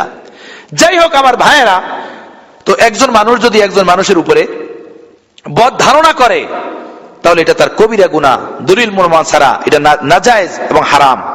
এজন্য আল্লাহ তাআলা কোরআনে পাকের ভিতরে বলতেছেন, বদ ধারণা করো না, কুধারণা করো না, সুধারণা করো, ভালো ধারণা করো। ভালো ধারণা করে আল্লাহর কাছ থেকে নেকি নাও, সওয়াব নাও, নেকি পাবা ভালো ধারণা করলে। কেন? কোন মুমিনের উপরে ভালো ধারণা করাও ভালো, ভালো ধারণা করাও ভালো, খারাপ ধারণা করে আমার ফায়দা কি? আর একটা কথা মনে রাখবেন, আমাদের বুজুর্গানে দিনটা বলছেন যে অন্তর যাদের খারাপ বেশি, তাদের অন্তরে খারাপ ধারণা পয়দা হয় বেশি। যার নিজের অন্তর খারাপ বেশি, তার অন্তরেই তার অন্তরের ভিতরে অন্যের খারাপ ধারণা পয়দা হয় বেশি। আর এইটা একটা হাদিসের দ্বারা মোটামুটি প্রমাণিত। হাদিসটা হলো এই, কুল্লু ইনা ইনিয়া তারস্সাউ মাফিহি, যেই বর্তনে যা থাকে ঢাললে ওই বর্তন থেকে ওইটাই বের হয়। মধু থাকলে মধু বের হইব, তেল থাকলে তেল বের হইব, তাই না? পানি থাকলে পানি বের হইব। বর্তনের ভিতরে যা ঢাললে তো ওইটাই বেরোবে। কারণ অন্তরের বর্তন যদি খারাপ থাকে, কুধারণা, বদ ধারণা, গীবত শেখায়, জুলুম, হারাম, পাপের দ্বারা ভরা থাকে, তার অন্তরের দ্বারা সে শুধু বদ ধারণাই করবে, কুধারণাই করবে। এজন্য ভালো মানুষ ভালো ধারণা করে, খারাপ মানুষ খারাপ ধারণা করে। এই কথাটা এক বুজুর্গ বয়ানের ভিতরে বলছিলেন। এক ব্যক্তি এসে বলল, হুজুর এটা কিভাবে হয়? কারো প্রতি ভালো ধারণা যদি করি তাহলে, আচ্ছা আর একটা বিষয়, সেটা হলো এভাবে যে কেউ যদি কারো প্রতি ভালো ধারণা করে, অটোমেটিকলি তার অন্তরেও তার প্রতি ভালো ধারণা পয়দা হয়। আর কেউ যদি কারো প্রতি খারাপ ধারণা করে, তার অন্তরেও তার প্রতি খারাপ ধারণা পয়দা হয়। অর্থাৎ আমি যদি আপনার প্রতি ভালো ধারণা রাখি যে না, লোকটা ভালো, আল্লাহওয়ালা, সলে, পরহেজগার, তো আপনার দিলেও আমার প্রতি ভালো ধারণা আসবে। আর আমি যদি খারাপ ধারণা রাখি আপনার প্রতি, তো আপনার দিলেও খারাপ আসবে। এখন এখানে একটা বিষয় আছে, একটা হলো হিংসা বিদ্বেষের কারণে, দুনিয়ার কোনো কারণে শুধু হিংসায় পইরা কাউকে খারাপ জানা। একটা হলো বাস্তব হাকিকত। আল্লাহ নবীর বিরুদ্ধে মুশরিকরা বলতো, রাতের আধারে আল্লাহ নবীর ঘরের কোণে এসে কোরআন শরীফ শুনতো। আবার যখন একা একা দুই চার জনে বসতো, তখন বলতো, ভাই যে যাই বলো না কেন, মুহাম্মদ সাল্লাল্লাহু আলাইহি সাল্লামের যে কথা, যে আখলাক, যে বাণী, এগুলো আমাদের কারোর সাথে কোনো তুলনা হয় না। পরস্পর নিয়ে আলোচনাও করতো। তাহলে কি করা যায়? কি করা যায়? এখন যদি সবাই মিলে একরার করি, তাহলে তো পদ যাইবো, লিডারই যাইবো, ক্ষমতা যাইবো। এটি ছাড়তে কি রাজি? কয় না ভাই, এতদিন পর্যন্ত এত কিছু করলাম, এখন এগুলো সারি কামনে, এখন কি সারা সম্ভব? কথাটা বুঝতেছেন? এগুলো কি সারা সম্ভব? এই এখানে ধরা খেয়ে যাইতো, এখানে মার খাইতো। তো ভালো ধারণা, আপনি যদি আমার প্রতি ভালো ধারণা করেন, তার আপনার প্রতিও আমার ভালো ধারণা পয়দা হবে। এর উপরে এক বুজুর্গ ঘটনা লেখছেন যে এক ব্যক্তি রাস্তা দিয়ে যাইতেছিলেন। তো এই ওয়াজ যে শুনছে বুজুর্গের কাছ থেকে, সে ধারণা করলো যে এই লোকটা বেঈমান, ফাসিক, ফুজ্জার, জালেম, অত্যন্ত অনেক খারাপ। এই ধারণা করছে। ধারণা কইরা কতদূর গিয়া এই ব্যক্তির কাছে আসছে। আইসা বলো, ভাই মানুষ মানুষের আয়না, মানুষ দেখলে নাকি মানুষের ভুল ধরা পড়ে। আচ্ছা বলো তো, তুমি আমাকে কেমন মনে করো? আমার দিলের ভিতরে তোমার বিরুদ্ধে খেয়াল পয়দা যে তুমি ফাসিক, ফুজ্জার, বেঈমান। তোমার দেখার পরে আমার এই খেয়াল পয়দা হয়েছে। আচ্ছা বলে, হ্যাঁ। ইন্না লিল্লাহি ওয়া ইন্না ইলাইহি রাজিউন। ফিরে গেল। এরপরে আবার এই ব্যক্তি আগে যাইতেছে, একজন লোক হাইটে আসতেছে। তার প্রতি ধারণা করছে সে লোকটা আল্লাহওয়ালা হবে, লোকটা বুজুর্গ হবে, নেক হবে, সলে হবে। এ ধারণা করে কাছে থেকে বরাবর হাইটে চলে গেছে। কিছু দূর যাওয়ার পরে ফিরে আসছে। আইসা বললো, ভাই মানুষ মানুষের আয়না। হাদিস শরীফ আল্লাহ রাসূল বলছেন, মুমিন মুমিনের আয়না। মুমিনকে দেখলে মুমিনের ভুল ধরা পড়ে, অন্যায় ধরা পড়ে। তো তুমি আমাকে কেমন মনে করতেছো? করো, ভাই রাস্তা দিয়ে যখন যাইতেছিলাম, তুমি এদিক থেকে আসতেছিলা আর আমি এদিকে যাইতেছিলাম, তো তোমাকে দেখে আমার দিলে ধারণা হয়েছে যে লোকটা কোনো ভালো হবে, আল্লাহওয়ালা হবে, সলে হবে, পরেজগার হবে। দেখেন, আমি নিজে এই ঘটনা পড়ছি কিতাবের ভিতরে। পরে ওই ব্যক্তি আলেমের কাছে গেছেন, গিয়া বলেন, হুজুর আসলেই সত্য। আপনি এটা বললেন কিভাবে? বললো কিভাবে? আমাদের বুজুর্গরা বলছেন, দিলে দিলে রাস্তা থাকে, দিলে দিলে। চোখ যেমন চোখ দিয়া চোখরে দেখে, ঠিক দিল দিয়া দিলরে দেখে। আমার চোখ যেরকম আপনাকে দেখে, আপনার চোখ আমাকে দেখে, আমার দিল আপনাকে দেখে, আপনার দিল আমাকে দেখে। কথাটা বুঝতেছেন? হ্যাঁ, দিলে দিলেও দিল দিলকে দেখে, চোখ চোখকে দেখে। এজন্য কেউ যদি কারো প্রতি ভালো ধারণা করে, অটোমেটিকলি তার দিলেও ভালো ধারণা পয়দা হয়। কেউ যদি কারো প্রতি খারাপ ধারণা করে, তার দিলের ভিতরে খারাপ ধারণা পয়দা হয়। কথাটা বুঝতেছেন? যাই হোক, যে কথাটা বলতেছিলাম যে খারাপ কুধারণা কইরা, খারাপ ধারণা কইরা গুনাহ নেওয়ার, পাপ নেওয়ার তো কোনো মানি হয় না। এজন্য বুজুর্গানে দিনে বলছেন যে কেউ যদি কথা বলে চুপে চাপে, তার কথা তুমি শুনো না, তার গোপন কথা তুমি শোনার চেষ্টা করো না। কেন শুনবা না? এই জন্য শুনবা না, হইতে পারে এই কথাটা সে তোমাকে শুনাইতে চায় না। তুমি অর্ধেক শুনলা, অর্ধেক শুনলা না। অর্ধেক শুই না, তুমি অন্য কোনো ধারণা কইরা নিলা যে সেই বিষয়টা মনে হয় এমন বলছে, অথচ বিষয়টা পরিপূর্ণ না শোনার কারণে তুমি বুঝতে পারো নাই, বরং তার বিরুদ্ধে একটা মিথ্যা অপবাদ দাঁড়াবে। তখন এই কারো পিছনে পড়া, কারো দোষ খোঁজা, এই একটা দোষের ভিতরে থাকবে না, হাজারো দোষকে বের করবে। এই বদগুমানি করা, এই বদগুমানি গীবতকে টানবে। এই বদগুমানি জাসুসি, গোয়েন্দাগিরি করা, কারো পিছনে পইরা কারো দোষ তালাশ করা, এইটাকে টানবে। এই বদগুমানি তোহমাত, অপবাদকে টানবে। কথা বোঝেন নাই? কারো প্রতি কারো বদ ধারণা হলো, বদ ধারণার কারণে এখন তার বিরুদ্ধে সে কিছু বলবে, বলতে গিয়া এটা গীবত হবে, তাই না? গীবত, তার পিঠ পিছে বলল, তো প্রথম হলো তার ভিতরে কি? বদ ধারণা। এই বদ ধারণার কারণে হলো কি? গীবত, তার পিছনে দোষ বলল। আর এই গীবতটা, যেটা তার পিছনে তার দোষটা বলল, এটা যদি মিথ্যা হয় তাহলে এটা কি হবে? অপবাদ, তোহমাত, যেটা গীবতের থেকেও বড় গুনাহ, তোহমাত। কথাটা বুঝতেছেন? তোহমাত হলো। এরপরে এই তোহমাত হওয়ার পরে এই ব্যক্তির পিছনে পড়া, পইরা তার দোষ ত্রুটি খোঁজা, এটাকে বলা হয় তাজাসসুস, গোয়েন্দাগিরি করা। এটা আরেকটা গুনাহ, আরেকটা গুনাহ হলো। তো একটা বদগুমানি চারটে গুনাহকে টাইনা নিয়ে আসে। প্রথম বদগুমানি হয়, এরপরে গীবত হয়, এরপরে তার পিছনে পড়ে তার দোষ ত্রুটি বাইর করা হয়, এরপরে অপবাদ হয়, অপবাদ, মিথ্যা তোহমত হয়, তোহমত, অপবাদ। আর এই সবগুলো হলো কাবায়ের। এই একটা গুনার কারণে, একটা বদগুমানির কারণে আরো তিনটা গুনার ভিতরে পড়তে হয়। এরপরে কি হয়? পরস্পরে দ্বন্দ্ব, পরস্পরে মারামারি, পরস্পরে কিলাকিলি, পরস্পরে হানাহানি, সম্পর্ক ছিন্ন, মাল ও দৌলত নষ্ট, সবকিছু হইতে থাকে এরপরে। কথাটা বুঝতেছেন? হ্যাঁ।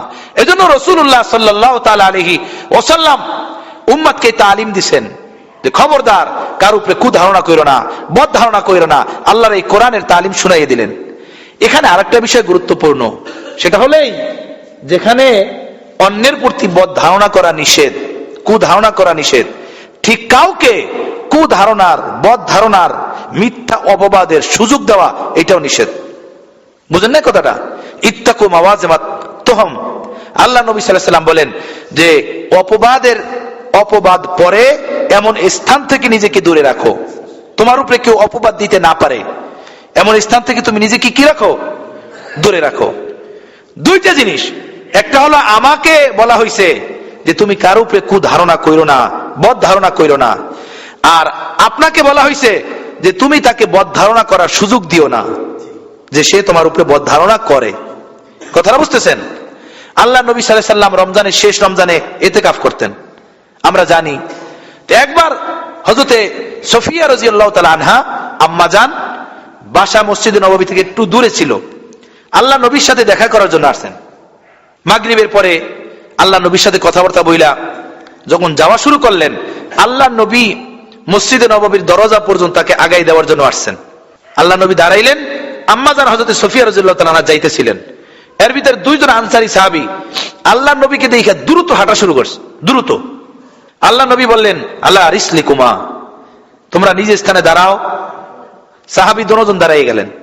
আল্লাহ নবী বললেন, এই যে মহিলা যাইতেছে না, যা এখান থেকে বের হয়ে গেল, এ হলেন আমার স্ত্রী সফিয়া। দোনো আনসারী সাহাবী বলেন, ইয়া রাসূলুল্লাহ, আপনার প্রতিও কি আমরা কোনো খারাপ ধারণা করতে পারি এমন যে আপনার প্রতি আমাদের কোনো খারাপ ধারণা পয়দা হবে? আল্লাহ নবী বললেন, সেটা না, তোমরা আমার প্রতি খারাপ ধারণা করবা আমি সেটা বুঝাইতে চাই নাই। বাকি শোনো, ইন্না শায়তানা ইয়াজরি মিনাল ইনসানি মাজরাদ দাম, শয়তান মানুষের রক্তের সাথে দৌড়াইতে থাকে, রক্তের সাথে শয়তান দৌড়াইতে থাকে। এমন না হয় শয়তান তোমাদের দিলের ভিতরে কোনো ওয়াসওয়াসা ঢাইলা তোমাদের ঈমানকে নষ্ট করে দেয়। এজন্য আমি স্পষ্ট করে দিলাম যে এই যে গেছে মহিলাটা, সেটা হলো আমার স্ত্রী, তোমাদের দিলের ভিতরে কোনো অপবাদ, কোনো খেয়াল, কোনো ওয়াসওয়াসা পয়দা না হয়। মুহাদ্দিসিনরা বলেন, এটা আল্লাহ নবী সাফ করে দিলেন, কাউকে অপবাদ দেওয়ার সুযোগ থেকে তাকে পাক করলেন।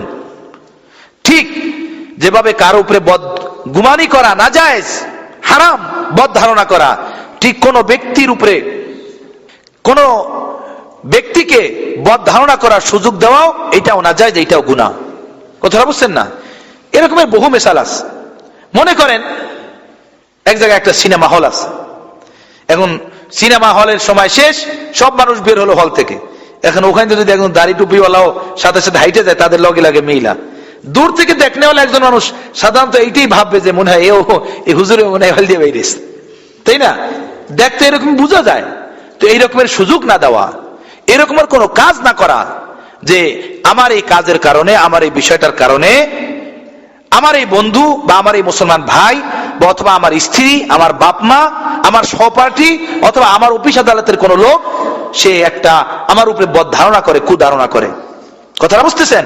এজন্য আল্লাহ রাসূল সাল্লাল্লাহু আলাইহি ওয়াসাল্লাম বলছেন, মহব্বত রাখো বন্ধুর মতো, ভাইয়ের মতো, কিন্তু যখন লেনদেন করো তখন লেনদেন করো অপরিচিত ব্যক্তির মতো, যাতে করে বদ ধারণা পয়দা না হয়, কুধারণা পয়দা না হয়, খারাপ ধারণা পয়দা না হয়। পরস্পরে টাকা পয়সার লেনদেন করো, পরিষ্কার সাফ সুতরা লিখিত ভাবে লেনদেন করো, পরিষ্কার ভাবে লেনদেন করো, যাতে করে তোমার উপরে তার দিলের একটা ওয়াসওয়াসা পয়দা না হয়। সুযোগই তুমি তারে দিও না। এই সুযোগ কেন দাও? এজন্য হযরত থানবী বলছেন, কোন ব্যক্তি যদি মাদ্রাসা পরিচালনা করে চান্দার মাধ্যমে, এলাকা থেকে চান্দা উঠায়, মানুষের কাছ থেকে চান্দা করে মাদ্রাসা চালায়, মসজিদ চালায়, তখন এই মসজিদ কমিটি, মাদ্রাসা কমিটির লোকদের জন্য উচিত বাৎসরিক আয় ব্যয়ের একটা হিসাব যে সমস্ত লোকেরা চান্দা দেয় তাদেরকে শুনাইয়া দেওয়া, যাতে করে তাদের ইতমিনান থাকে যে আমরা এত টাকা চান্দা দিয়েছি, এই প্রতিষ্ঠানে এত টাকা এটা কি হয়েছে, খরচ হয়েছে, তার ইতমিনান রইল। হ্যাঁ, যদি প্রতিষ্ঠান কোনো এক ব্যক্তি চালায় নিজের খরচে, নিজের অর্থায়নে চালাইছে, তখন তার জন্য দায়বদ্ধতা নাই, সে 10 জনকে হিসাব দিয়ে বেড়াবে। এটা জরুরি না তার জন্য। যখন তোমার প্রতিষ্ঠান 10 জন আর দানে চলে, তো 10 জনকে তুমি তোমার প্রতিষ্ঠানের আয়টার পরে ব্যয়টাও কি করো, শুনাই দাও, জানাই দাও, সাফ রাখো লেনদেন, পরিষ্কার রাখো লেনদেন। সুবহানাল্লাহ বিহামদি। কথা বুঝতেছেন? এই কুধারণার সুযোগই দিও না। মনে হয় মোহতামিম সাহেব মাইরা দিছে, এমন ধারণা করবে কেন আপনার কমিটির লোকের আপনার উপরে? আপনি হিসাব স্বচ্ছ রাখেন। মুসল্লিরা ধারণা না করলো ইমাম সাহেব মসজিদে থাকে, এই যে অনেক টাকা পয়সা আসে, সব তো ঠিক মতো হিসাব দেয় না, তো হুজুরের কাছে মনে হয় কিছু আছে, তাই না? এমন ধারণাটা হবে কেন? এজন্য রাসূলুল্লাহ সাল্লাল্লাহু আলাইহি ওয়াসাল্লাম বলেন যে বদ ধারণা করার সুযোগই দিও না। স্ত্রী কথার কথা সে ধারণা করতেছে আমার স্বামী মনে হয় কারোর সাথে কোনো সম্পর্ক রাখে, কোন স্ত্রীর সাথে। কিভাবে? বাসায় গেলেন, এক রুমে বৈশা বৈশা আস্তে আস্তে বোনে আলাপ করতেছেন, শুধু কথা কইতেছেন। এখন এই কথাটা বলতেছেন আপনার বোনের সাথে, কথার কথা আপনার বোনের সাথে আপনি বলতেছেন আধা ঘন্টা, 20 মিনিট, 1 ঘন্টা, কিন্তু বিবি আর এক কামরায়, আপনি আর এক কামরায়। বিবি আসে আর ফোনটা কেটে দেন, বিবি আসলো আর ফোনটা কেটে দিলেন। এর দ্বারা বিবি সন্দেহের ভিতরে পড়বে কি পড়বে না? শুধু এই বেচারিরে পেরেশানির ভিতরে ফানানো ছাড়া আর কোন রাস্তা আছে?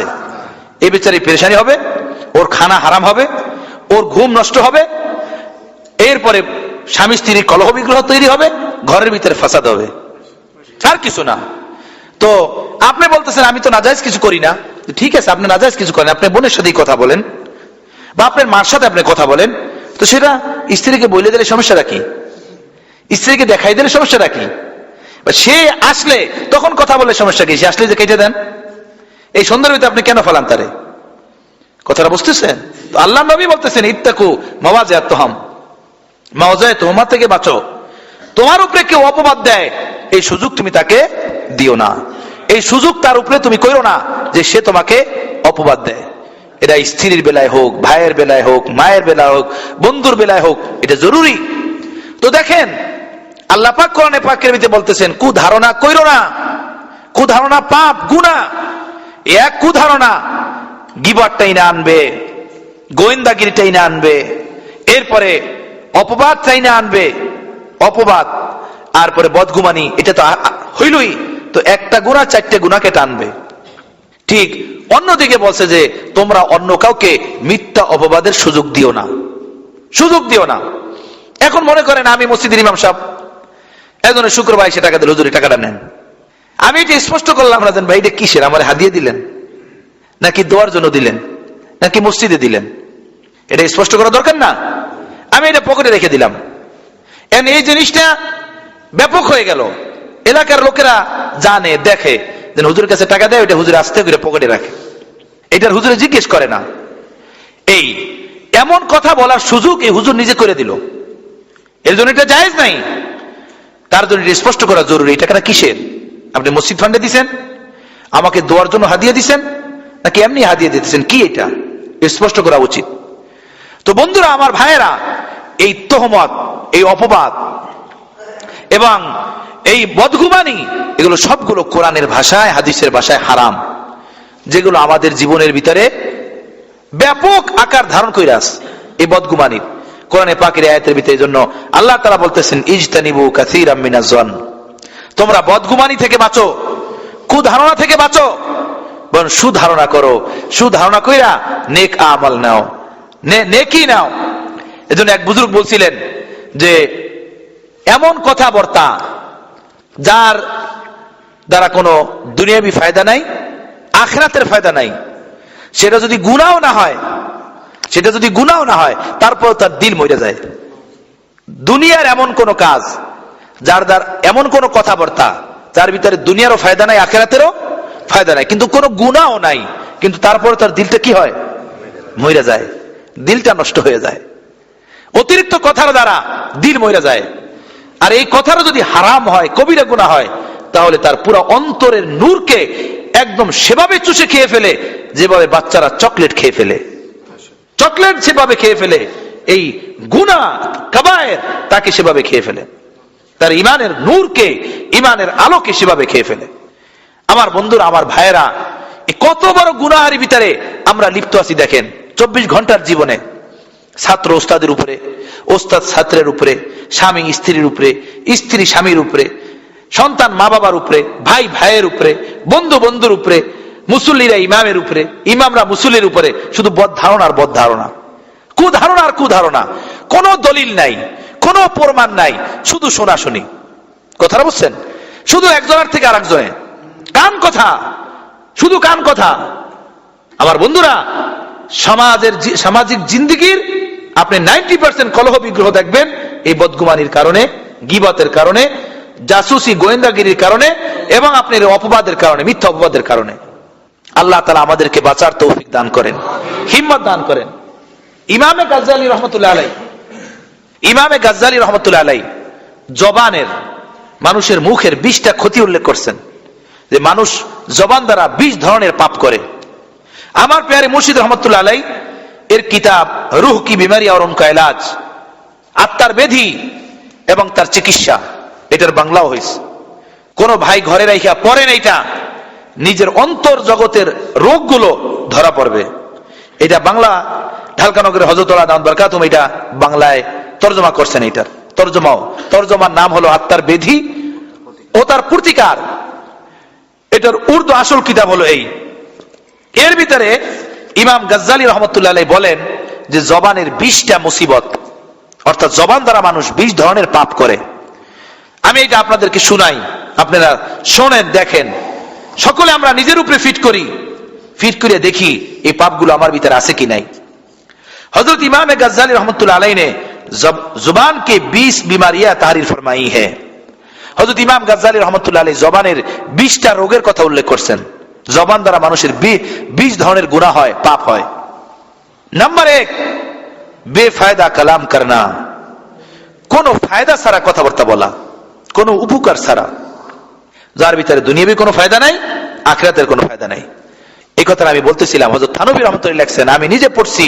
হযরত থানভী বলেন, এমন কাজ, এমন কথাবার্তা যার ভিতরে দুনিয়াবি আখিরাতের কোনো ফায়দা নাই, এইটা, এই মোবা কথাবার্তা, এটাও যদি মানুষ অতিরিক্ত বলে, তাহলে তার অন্তর ময়লা হয়ে যায়, অন্তরের নূর খতম হয়ে যায়। কিছু মানুষ আছে দেখবেন, পাশে বসলে তাদের জবান মোটে কি হয় না, বন্ধ হয় না, খয়ের মতো ফুটতেই থাকে জবান, তাদের মুড়ির মতো ফুটতেই থাকে তাদের জবান। শুনতে শুনতে শূন্যওয়ালা ব্যক্তিদের কান গরম হয়, এই ব্যক্তির বলতে বলতে মুখ ক্লান্ত হয় না। মনে রেখেন, এমন মানুষের ইমানের নূর, আলো নষ্ট হয়ে যায়। আল্লাহ আমাদেরকে বাঁচার তৌফিক দান করেন।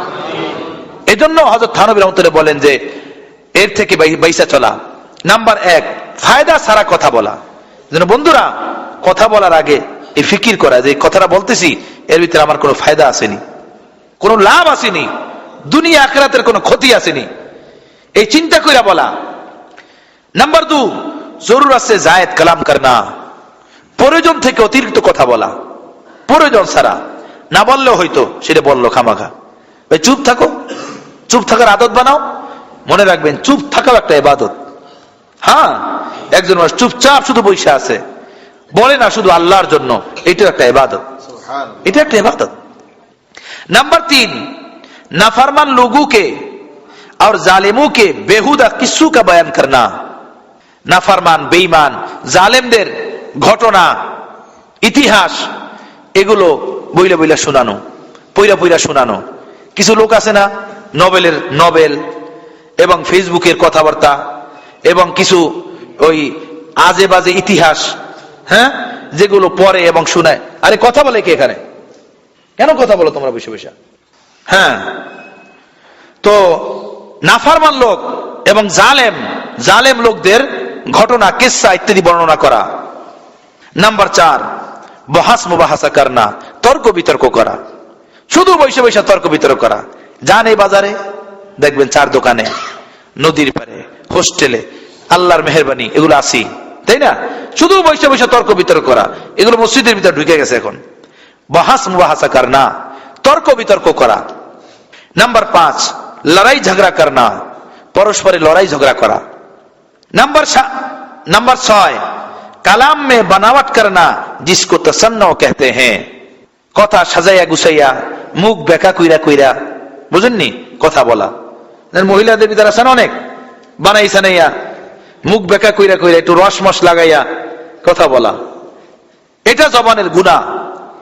নাম্বার 6। নাম্বার 7, গালিয়া বকনা, মানুষকে গালি দেওয়া, মানুষকে বকা দেওয়া। আমার বাচ্চা আছে একটা, 2টা বাচ্চা আছে, 2টা মেয়ে। তো আমি একবার কি কারণে জানি আমার বড় মেয়েটাকে তুই বলছি, শুধু তুই। ওর আম্মুর কাছে গিয়া কান্দে কাইটা শেষ। আব্বু আমাকে আজকে তুই বলছে, এত বড় একটা খারাপ কথা আব্বু আমাকে কেমনে বললো? তুই বলছি। দেখেন, এইটা ওর দিনের উপরে এতটা ভয়ঙ্কর আসর করছে, ভয়ঙ্কর। তো ওই যে গালি বকাঝকা, কাউরে দেখবেন মা বাবা নিয়া বললেও তার গায়ে লাগে না, কাউকে তুই শব্দটা বললেও গায়ে লেগে যায়। তো যে মানুষটা যেমন, তার সাথে তেমন আচরণ করা, তার থেকে বিপরীত আচরণ করাটাই হলো গালি। একজন ভালো মানুষ, একজন সভ্য মানুষ, তার দিকে চোখ রাঙিয়া তাকাইলে অনেক কিছু। আর একজন এমন আছে, জুতা মারলেও লড়বো না। এখন কেউ বলবে যে আমি তো তারে মা বাবা বলে কিছু বলি নাই, হ্যাঁ, আমি তো তাকে অন্য কিছু বলি নাই, খারাপ কিছু বলি নাই। তো খারাপ কিছু যে বলেন নাই, এটা কি আপনার হিসাবে নাকি তার হিসাবে? এটা দেখতে হবে। এই খারাপটা যে আপনি কিছু বলেন নাই, এটা কি আপনার হিসাবে খারাপ বলেন নাই না তার হিসাবে খারাপ বলেন নাই? এটা তো দেখতে হবে যে আপনি কোন কোয়ালিটির মানুষ আর সে কোন কোয়ালিটির মানুষ। বুঝছেন কথাটা? হ্যাঁ, এজন্য গালিয়া বকনা, গালিয়া বকনা। বিবাহের ক্ষেত্রে কুফু জরুরি। কুফু বোঝেন? কুফু হলো বংশীয় সামঞ্জস্যতা। ছেলে কেমন বংশের, মেয়ে কেমন বংশের, ছেলের গুণ কি, মেয়ের গুণ কি, ছেলে মেয়ের বংশীয় মিল আছে কিনা, মর্যাদার দিক থেকে মিলে কিনা, এটাকে বলা হয় কুফু। এটা কেন? এটা এই জন্য, স্বামী স্ত্রী যখন ঘর সংসার শুরু করবে, তখন পাতিলে পাতিলে বাড়ি লাগবো পাতিলে পাতিলে বাড়ি লাগবো। তখন এই বাড়ি লাগলে ঝামেলা হয়ে যাবে। পরে যদি কেউ ছোট নিচু হয়ে যায়, তখন খোটা দিবে। জন সমান সমান হয়, কে কারে খোটা দিবে? ফিকির করে বলবে কথা বুঝছেন? স্বামী একটা বললো স্ত্রীকে, তো স্ত্রী বলবো আমি কি তোমার থেকে কম নাকি, তাই না? আর যদি নিম্নমানের হয়, মনটা তার ছোট হয়ে যাবে, দিলটা তার ছোট হয়ে যাবে। আর এইটা নিয়ে সর্বদাই স্বামী স্ত্রীকে ছোট বানাই রাখবে, অথবা স্ত্রী স্বামীকে ছোট বানাই রাখবে। এজন্য আল্লাহ নবী বলছেন, ছেলে মেয়েদেরকে বিবাহ দাও তো বংশীয় সামঞ্জস্যতা লেভেল বজায় রাখো, লেভেল বজায় রাখো। কথাটা বুঝতেছে না?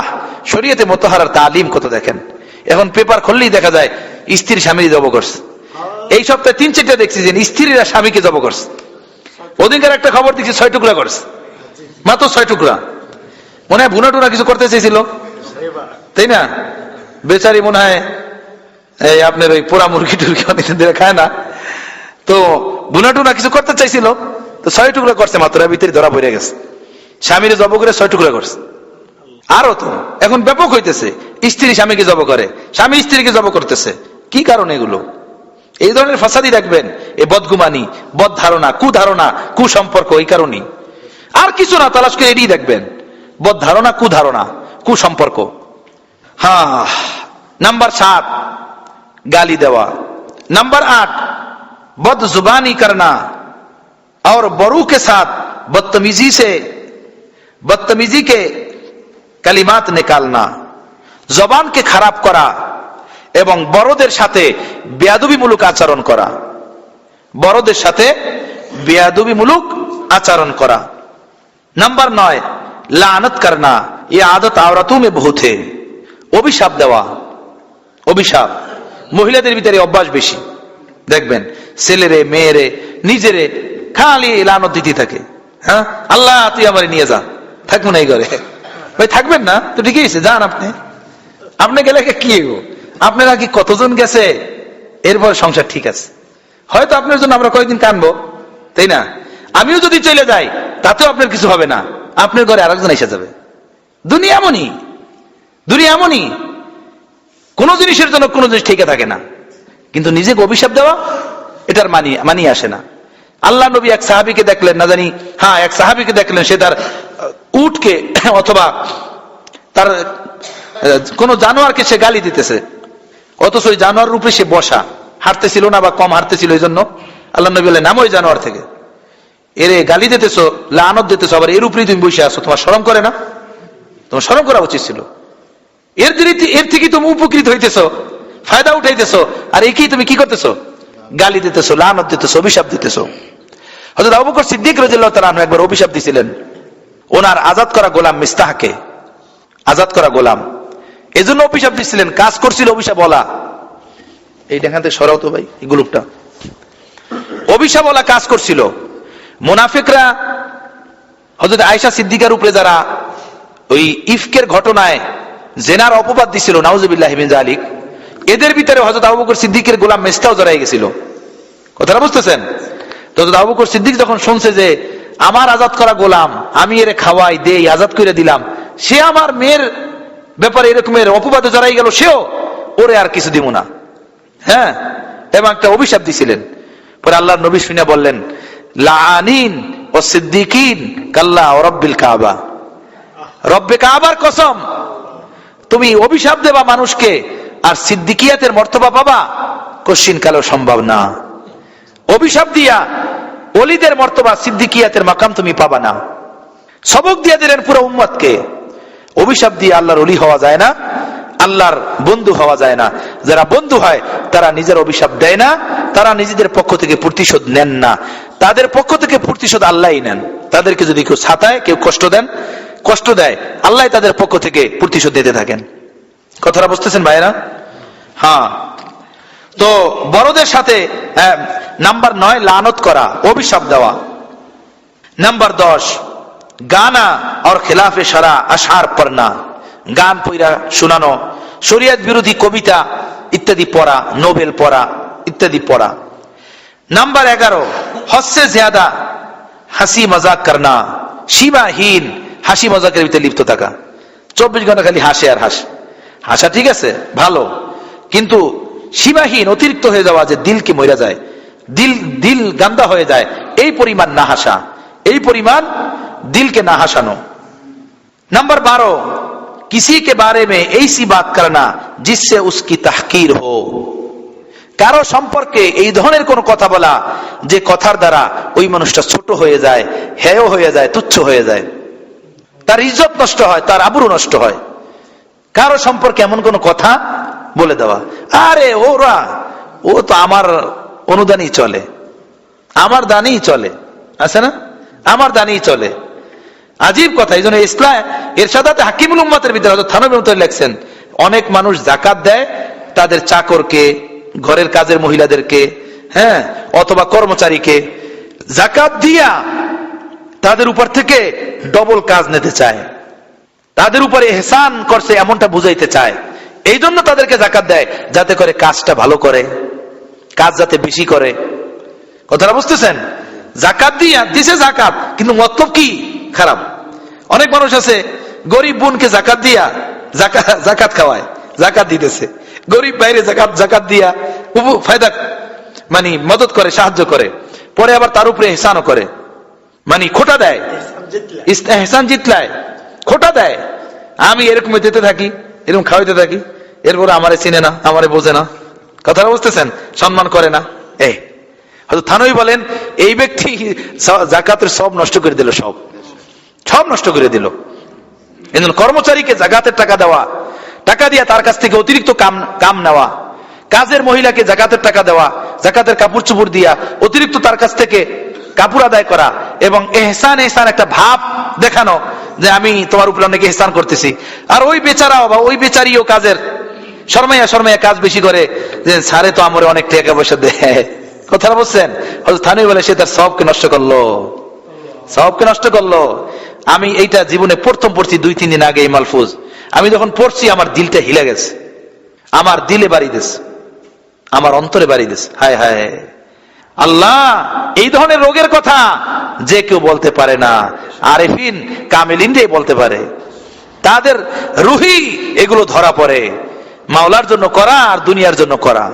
আমরা এজন্য হযরত থানভী বলছেন দুনিয়াদার লোকেরা যদি দ্বীনের কাজও করে, ওর ভিতরে মাকসাদ থাকে দুনিয়া কামানো। দুনিয়াদার লোকেরা যার অন্তরে আল্লাহ নাই, খোদা নাই, আত্মশুদ্ধি নাই, ইসলাম নাই, এমন মানুষ যদি দ্বীনের কাজও করে, ওর ভিতরে তার আশা থাকে দুনিয়ার তারিফ, প্রশংসা, দুনিয়ার কাজ, খেদমত ইত্যাদি। আর আল্লাহ ওয়ালারা যদি দুনিয়ার কাজও করে, কিন্তু সেটা করে সে দ্বীনের জন্য, এর ভিতরে সে আজরও সওয়াব পায়।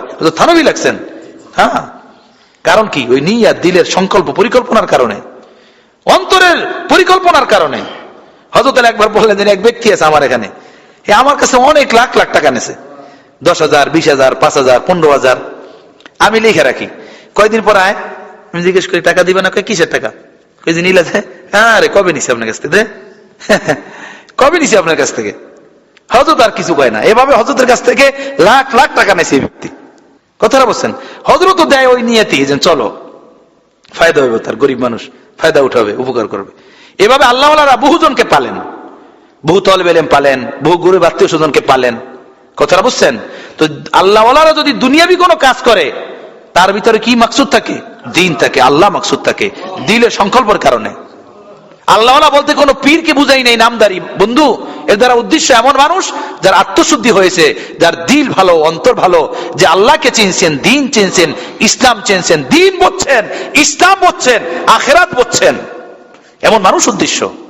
আল্লাহ নবী বলছেন এই জনসাধারণের ভিতরে হাঁটে, চলে, ঘোরে ফেরে, খায়, লয়, এমন অনেক মানুষ আছে যাদেরকে লোকেরা চেনে না, এমন হালাতে তারা থাকে, বিবাহের প্রস্তাব দিলে কেউ তার মেয়েটাকে বিবাহ দেবে না, তার মেয়ের সাথে ছেলেটাকে বিবাহ দেবে না, কথাটা বুঝতেছেন, এমন স্বাভাবিক হালাতে। কিন্তু আল্লাহর দরবারে এমন মাকবুল থাকে তারা, তাদের অন্তরাত্মা, তাদের আমল, তাদের লেনদেন এতটা স্বচ্ছ থাকে, দ্বীনের উপরে চলার কারণে আল্লাহর এত প্রিয় থাকে, আকাশের দিক তাকাইয়া কিছু বললে সাথে সাথে কবুল হয়ে যায়। বহু মানুষ আছে এমন, বহু মানুষ আছে। বলার মাকসাদ হলো এরা। বন্ধুরা, আমরা মনে করি আমরা অমুক তুমুক, কিচ্ছু না রে ভাই, খাক বা নিহি, খাক বি নিহি, পাখানা কা কিরা বি নিহি। এক মাওলানা, সে নিজেকে মাঝে ভাবে নিজেকে খেতাব করে নিজেই বলেন যে তুই তো মাটিও না, আর পায়খানার মাঝে যে পোক হাঁটা চলা করে ওই পোকের সমতুল্য না তুই। আল্লাহ আমাদের সকলকে মাকাম মর্তবা দান করেন, যে নিজেকে পায়খানার মাঝে যে হাঁটা চলা করে পিঁপড়া মানে পোক, ওই পোকের সমতুল্য মনে না করি, কথাটা বুঝছেন। এক ব্যক্তি হযরত থানভী রাহমাতুল্লাহ কাছে বললেন, হযরত জি, আগে আমার দিলের হালাত অনেক ভালো ছিল, এখন দিলের হালাত খারাপ হয়ে গেছে। আগে দিলের অবস্থা ভালো ছিল, এখন কি হয়ে গেছে? খারাপ হয়ে গেছে। আমি কিছুদিন আগে এই মালফুজ পড়ছি। বড়দের এক একটা কথা হীরা মণিমুক্ত জাওয়াহিরের থেকেও দামি বন্ধু। হযরত থানভী বলেন, আহা, তুমি এটা কি কইলা? আমার কাছে তো তোমার ওই আগের অবস্থাটাই ভালো ছিল, তো আমার কাছে তো তোমার এই অবস্থাটাই ভালো আগের অবস্থা থেকে। তুমি বলতেছো যে আগের দিলের অবস্থা ভালো ছিল, এখন খারাপ।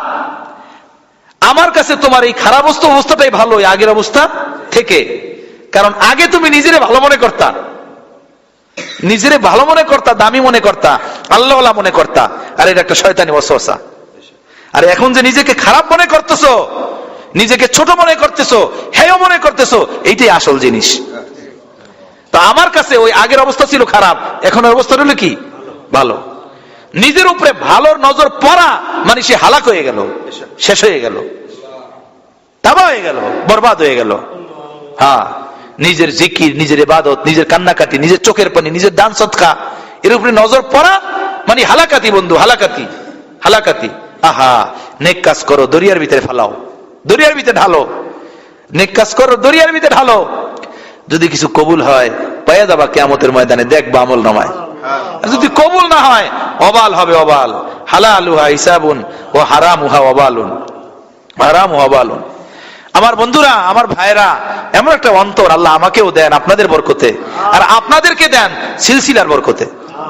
আপনাদেরকে দান করেন আল্লাহ পাক আমাদের বড়দের বরকতে, আর আমাকে আল্লাহ দান করেন আপনাদের বরকতে, আপনাদের কদমের বরকতে। এই মাকাম, এই মর্তবা, ইখলাস, এমন পবিত্র অন্তর আত্মা যা আল্লাহ বান্দাদের থেকে চান যে আমার এই বান্দাগুলোর অন্তর এমন হয়ে যাক, এমন হয়ে যাক। আল্লাহ এমন আমাদের অন্তরগুলো বানাইয়া দেন, আল্লাহ বানাইয়া দেন। আমাদের অন্তরে কারো ভিতরে কারো বিরুদ্ধে যেন হিংসা, বিদ্বেষ, গীবাত, অপবাদ, তহমাত, শেকওয়া না থাকে। হ্যাঁ, আমি আজকেও আলহামদুলিল্লাহ আমি আপনাদেরকে তারগীবান বলতেছি। আমিও বাসায় শ্রীনগরের কাছাকাছি যখন আসছি, একটা কারণে আমি বাসায় ফোন দিছি। আমি আমার বাসার বিবিকে আমি বললাম যে আমি আমার অন্তরের কথাটা তোমাকে বলে দিলাম, আমি চাচ্ছি আমার অন্তরটা ফ্রেশ থাকুক এবং তুমিও ফ্রেশ থাকো। একটা কথার প্রেক্ষিতে আমি স্বাভাবিকভাবে বলছি যে আমি চাইতেছি আমার অন্তরে যেটা আমি তোমাকে সেটা শুনাই দিলাম, আমি চাইতেছি আমার অন্তরটাও ফ্রেশ থাকুক, তোমার অন্তরটাও ফ্রেশ থাকুক। বন্ধুরা, এরকম একটা অন্তর যদি আল্লাহ আমাদেরকে দান করেন, এটা নাজাতের জরিয়া হবে। দলিল কোরআনে পাকের আল্লাহ বলছেন, লা ইয়ানফাউ মালুন ওয়ালা বানুন ইল্লা মান আতাল্লাহা বিকলবিন সালিম। মাল আওলাদ তোমার কাজে আসবে না, আমার কাছে যদি একটা পাক পবিত্র অন্তরাত্মা কলবে সালিম নিয়ে আসতে পারো, এটা কাজে আসবে। হ্যাঁ, হিংসা ভরা অন্তর, রিয়া ভরা অন্তর, বদগুমানি ভরা অন্তর, গীবাত ভরা অন্তর, হাসাদ ভরা অন্তর, অপবাদ ভরা অন্তর, এটাও কোন অন্তর দোস্ত? এ তো জাহান্নামের লাকড়ি হয়ে আছে, জাহান্নামের লাকড়ি। কারণ দেহ তো শেষ হয়ে যায় মাটির উপরে। ওলামায়ে কেরামরা বলেন, মানুষ মারা গেলে শরীরের 5টা অংশ হয়ে যায়, 5টা অংশ। একটা অংশ হলো রূহ, রূহ চলে যায় ইল্লিয়িনে। আরেকটা অংশ হলো জিসিম, শরীর। শরীরের ভিতর 2 অংশ, একটা হলো মাটি, গোস্ত, আর একটা হলো হাড্ডি। গোস্ত খায় পোকে মাকড়ে কবরে, আর হাড্ডি খায় কবরের মাটিতে। পোকে মাকড়ে কিন্তু হাড্ডি খায় না, হাড্ডিগুলো ধীরে ধীরে খায় কিতে? মাটিতে। আর একটা অংশ হলো নেক আমাল, নেক আমাল, এইটাও রূহের সাথে সাথে যায় উপরে। আর একটা হলো মাল ও দৌলত, এটা দুনিয়াতে পড়ে থাকে। তো মানুষ মারা গেলে 5টা অংশ হয়, একটা হলো রূহ, একটা হলো শরীর, একটা নেক আমাল, একটা হলো মাল, আর একটা হলো হাড্ডি গোস্ত। তো রূহ যেটা উপরে চলে যায়, নেক আমল উপরে চলে যায়, মাল জমিনের উপরে পড়ে থাকে, দেহটা কবরে চলে যায়, দেহের গোস্তটা খায় পোকামাকড়ে, আর হাড্ডিটা খায় মাটিতে, শেষ হয়ে যায় কয়েকদিন পরে। কথাটা বুঝছেন? এজন্য কবরের কাছে গিয়া দাঁড়ায় বইলেন, জায়গায় জায়গায়, হে খামোশ কলোনির লোকেরা, তোমরা দুনিয়াকে কেমন দেখছো বলো, দুনিয়াকে কেমন দেখেছো একটু বলো তো। হযরত নূহ আলাইহিস সালাম তো 1000 বছরের বেশি বাঁচছেন উনি। 950 বছর তো শুধু নবুয়তের দাওয়াত দিয়েছেন, 950 বছর। এরপরে তুফান হইল, তুফানের পরে দুনিয়া ঠিক হইল, এরপরে আবার 60 বছর বাঁচছিলেন। তো কিতাবের ভিতরে লেখছেন, ফেরেশতা ওনাকে জিজ্ঞেস করছিলেন, আল্লাহ জিজ্ঞেস করছিলেন, হে নূহ, দুনিয়াকে আপনি কেমন দেখলেন, দীর্ঘ হায়াত আপনাকে দান করছি। তো নূহ আলাইহিস সালাম বলছেন, আল্লাহ মনে হলো এমন যে ঘরের এক দরজা দিয়ে বের হলাম, ঢুকলাম, আর এক দরজা দিয়ে বের হলাম, এমন দেখলাম দুনিয়া। হ্যাঁ, কোরআন শরীফে আল্লাহ এই কথাটা বলছেন, মা লাবিসু ইল্লা সাআ। মৃত্যু ব্যক্তিদেরকে জিজ্ঞেস করবেন কিয়ামতের ময়দানে, আল্লাহ দুনিয়াকে তোমরা কেমন দেখছো? সব মানুষকে জিজ্ঞেস করবেন, বলে মা লাবিসু ইল্লা সাআ, মনে হলো যেন একটা ঘন্টা, একটা ঘন্টা, একটা মুহূর্ত। হ্যাঁ, একটা মুহূর্ত, একটা ঘন্টা পাইলাম দুনিয়া, শুধু একটা মুহূর্ত। বন্ধু, এর থেকে কি নেওয়া, এর থেকে কি দেওয়া?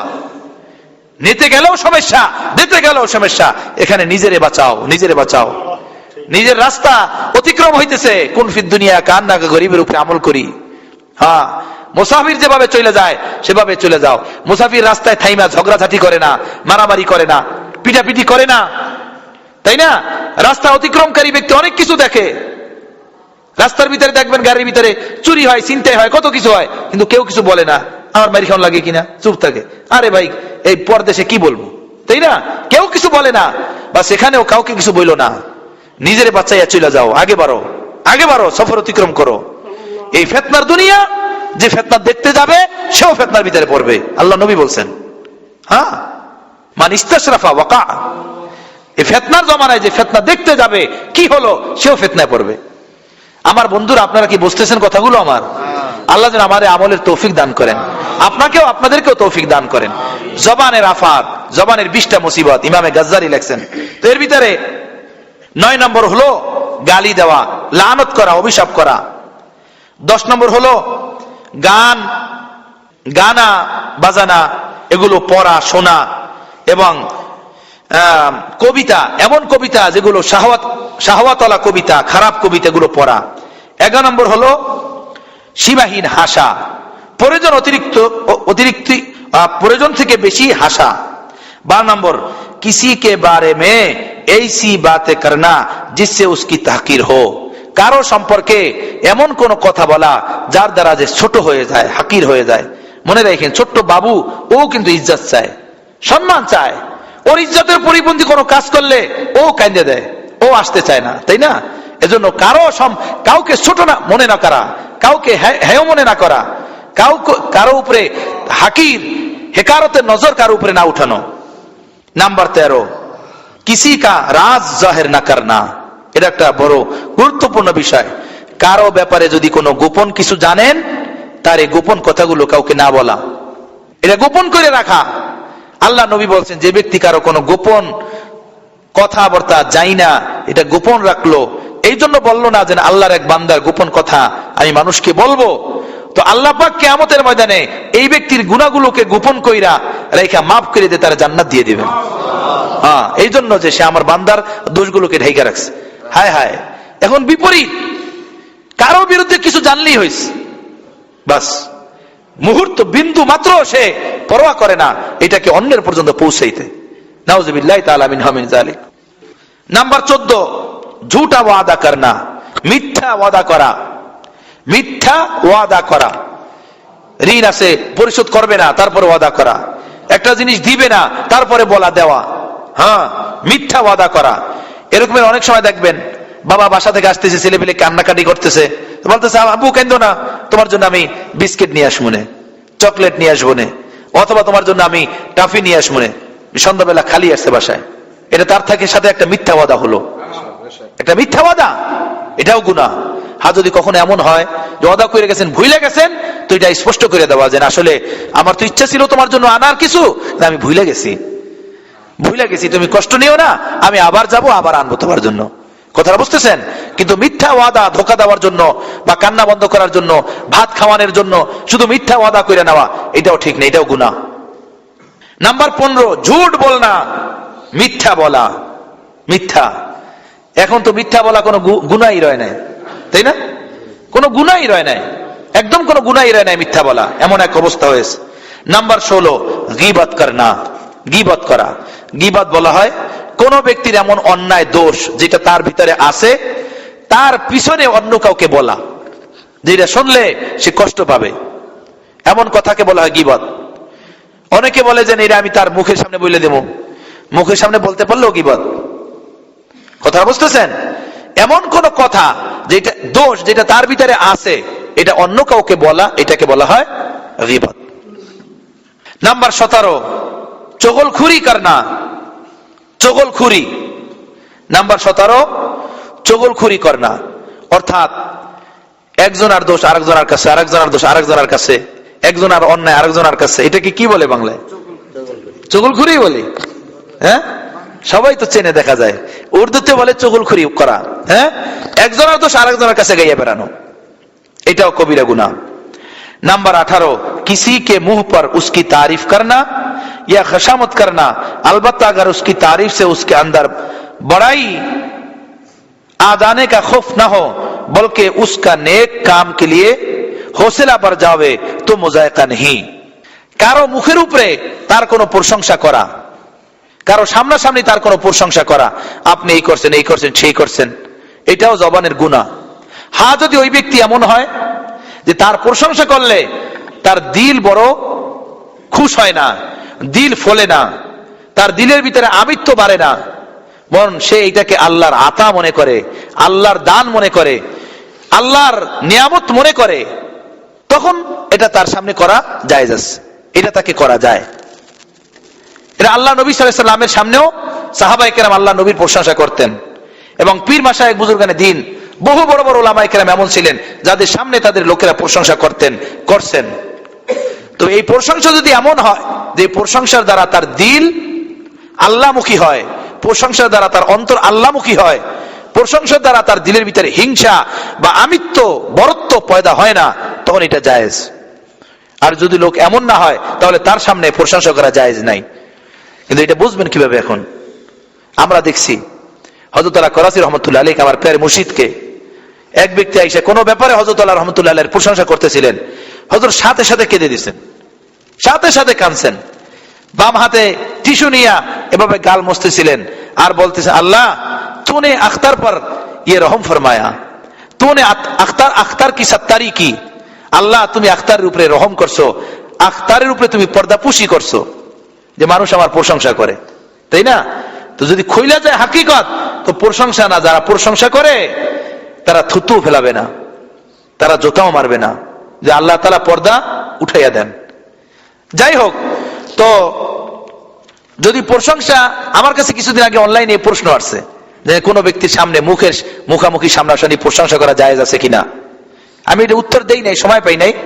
তো কোন ব্যক্তি যদি এমন হন যে তার প্রশংসার দ্বারা তার অন্তর নষ্ট হয় না, সেই প্রশংসাতে আল্লাহর প্রশংসা মনে করে, আল্লাহর হামদু সানা মনে করে, তখন এটা ক্ষতি নয়, অন্যথায় ক্ষতি।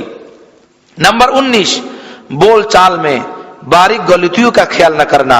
मसलन अक्सर लोग कह दिया करते हैं कि हजरत आपके मुंह से जो दुआ निकल जाएगी वो जरूर कबूल हो जाएगी, या और ऊपर खुदा और नीचे आप हमारा सहारा है, ये सब बातें शिरक की है।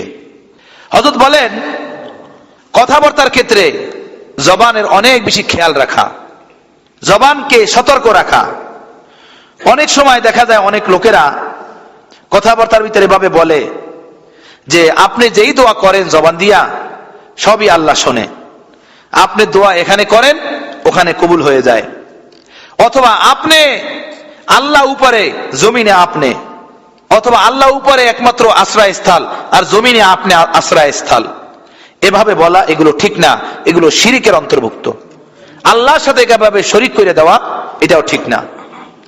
नंबर 20, आवाम का उलमा से ऐसे सवालत करना जो उनकी अपनी जरूरत से ताल्लुक न रखता हो, यानी फजूल बेजरूरत सवालात से उनका वक़्त ज़ाय करना।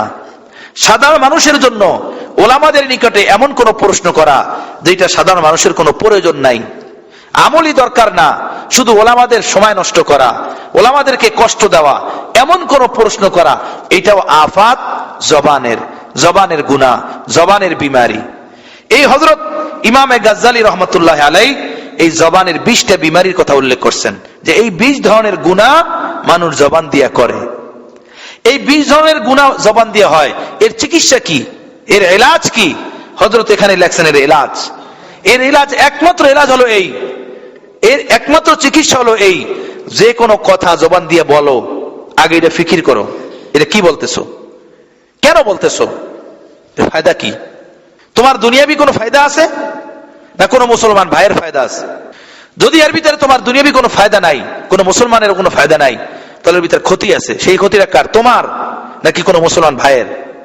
তো তুমি যেমন তোমার নিজের ক্ষতি চাও না, তো আরেকজন মুসলমান ভাইয়ের ক্ষতি তুমি কেন করো? তুমি এটা ফিকির করো বলার আগে। কথাটা বুঝতেছেন? হযরত হাকিমুল উম্মাহ থানবী রাহমাতুল্লাহ আলাইহি বলেন, অল্প কিছুদিন এই মশক করো, যে কোনো কথাবার্তা বলার আগে এই ফিকির করো, আমি যে কথাটা বলবো এর ভিতরে দুনিয়াবি কোনো ফায়দা আসেনি। দুনিয়াবি কোনো ফায়দা না থাকলে আখিরাতের কোনো ফায়দা আসেনি। যদি দুনিয়ারও ফায়দা না থাকে, আখিরাতের ফায়দা না থাকে, তাহলে এটা ক্ষতি। তাই না? দুনিয়ারও ফায়দা নেই, আখিরাতেও ফায়দা নেই। তাহলে এই কথাটা কি? ক্ষতি। ক্ষতিটা কার? আমার নাকি অন্যের? যদি অন্যের ক্ষতি হয় তাহলে আমি আমার ক্ষতি তো করতে রাজি না। অন্যের ক্ষতি আমি এই কথার দ্বারা কেন করি? অন্যের ক্ষতি, অন্যের নোকসান আমি কেন করি? দিলকে তুমি প্রশ্ন করো, বাস। তাহলে ভাই, তুমি যেমন নিজের ক্ষতি নিজে করতে চাও না, তো অন্যের ক্ষতিও তুমি করো না। জবানকে বন্ধ করো, তাহলে বইলো না। এভাবে 1 দিন, 2 দিন, 3 দিন, 5 দিন, এভাবে 10 দিন, 1 মাস, 2 মাস তুমি একটু মশক করো, একটু অভ্যাসে পরিণত করো, দেখবা তোমার জবান কন্ট্রোল হয়ে গেছে। হযরত লেখেন, জবান তোমার কন্ট্রোল হয়ে যাবে। প্রথমে কিছুদিন ফিকির কইরা কইরা বলো, এই কথাটা বলবো কি বলবো না, বলবো কি বলবো না, আগে একটু ফিকির করো। এরপর হযরত বলেন, দেখো ছোট বাচ্চা মায়ের গর্ভ থেকে দুনিয়াতে আইসেই সে কথা বলা শেখে না, কথা বলা শুরু করে না। সে আগে মায়ের মুখ থেকে, বাবার মুখ থেকে, দাদার মুখ থেকে, দাদির মুখ থেকে কথা সে শোনে, তাই না? শোনে। এরপরে 1 বছর 2 বছর পর্যন্ত শুনতে শুনতে পরে যখন কথা বলা শুরু করে, তখন ও চিন্তা কইরা কইরা বলে একটা কি বলবো, তাই না? ছোট বাচ্চারা কিন্তু চিন্তা কইরা বলে, দেখেন কথা কি বলবো এটা চিন্তা কইরা বলে। ও 1 বছর পর্যন্ত, 2 বছর পর্যন্ত ও শুনছে, এরপরে ও বলা শুরু করছে, চিন্তা কইরা কইরা বলে। ঠিক তুমিও কোনো কথা বলার আগে এটা চিন্তা করো, এই কথাটা বলবো ফায়দা কার? দুনিয়ার কোনো ফায়দা, আখিরাতের কোনো ফায়দা? দুনিয়ারও ফায়দা নাই, আখিরাতেরও ফায়দা নাই। তাহলে এই কথার ভিতরে ক্ষতি আছে। ক্ষতিটা কার? আমার না অন্যের? অন্যের ক্ষতি যদি হয় তাহলে আমি এই কথাটা কেন বলবো?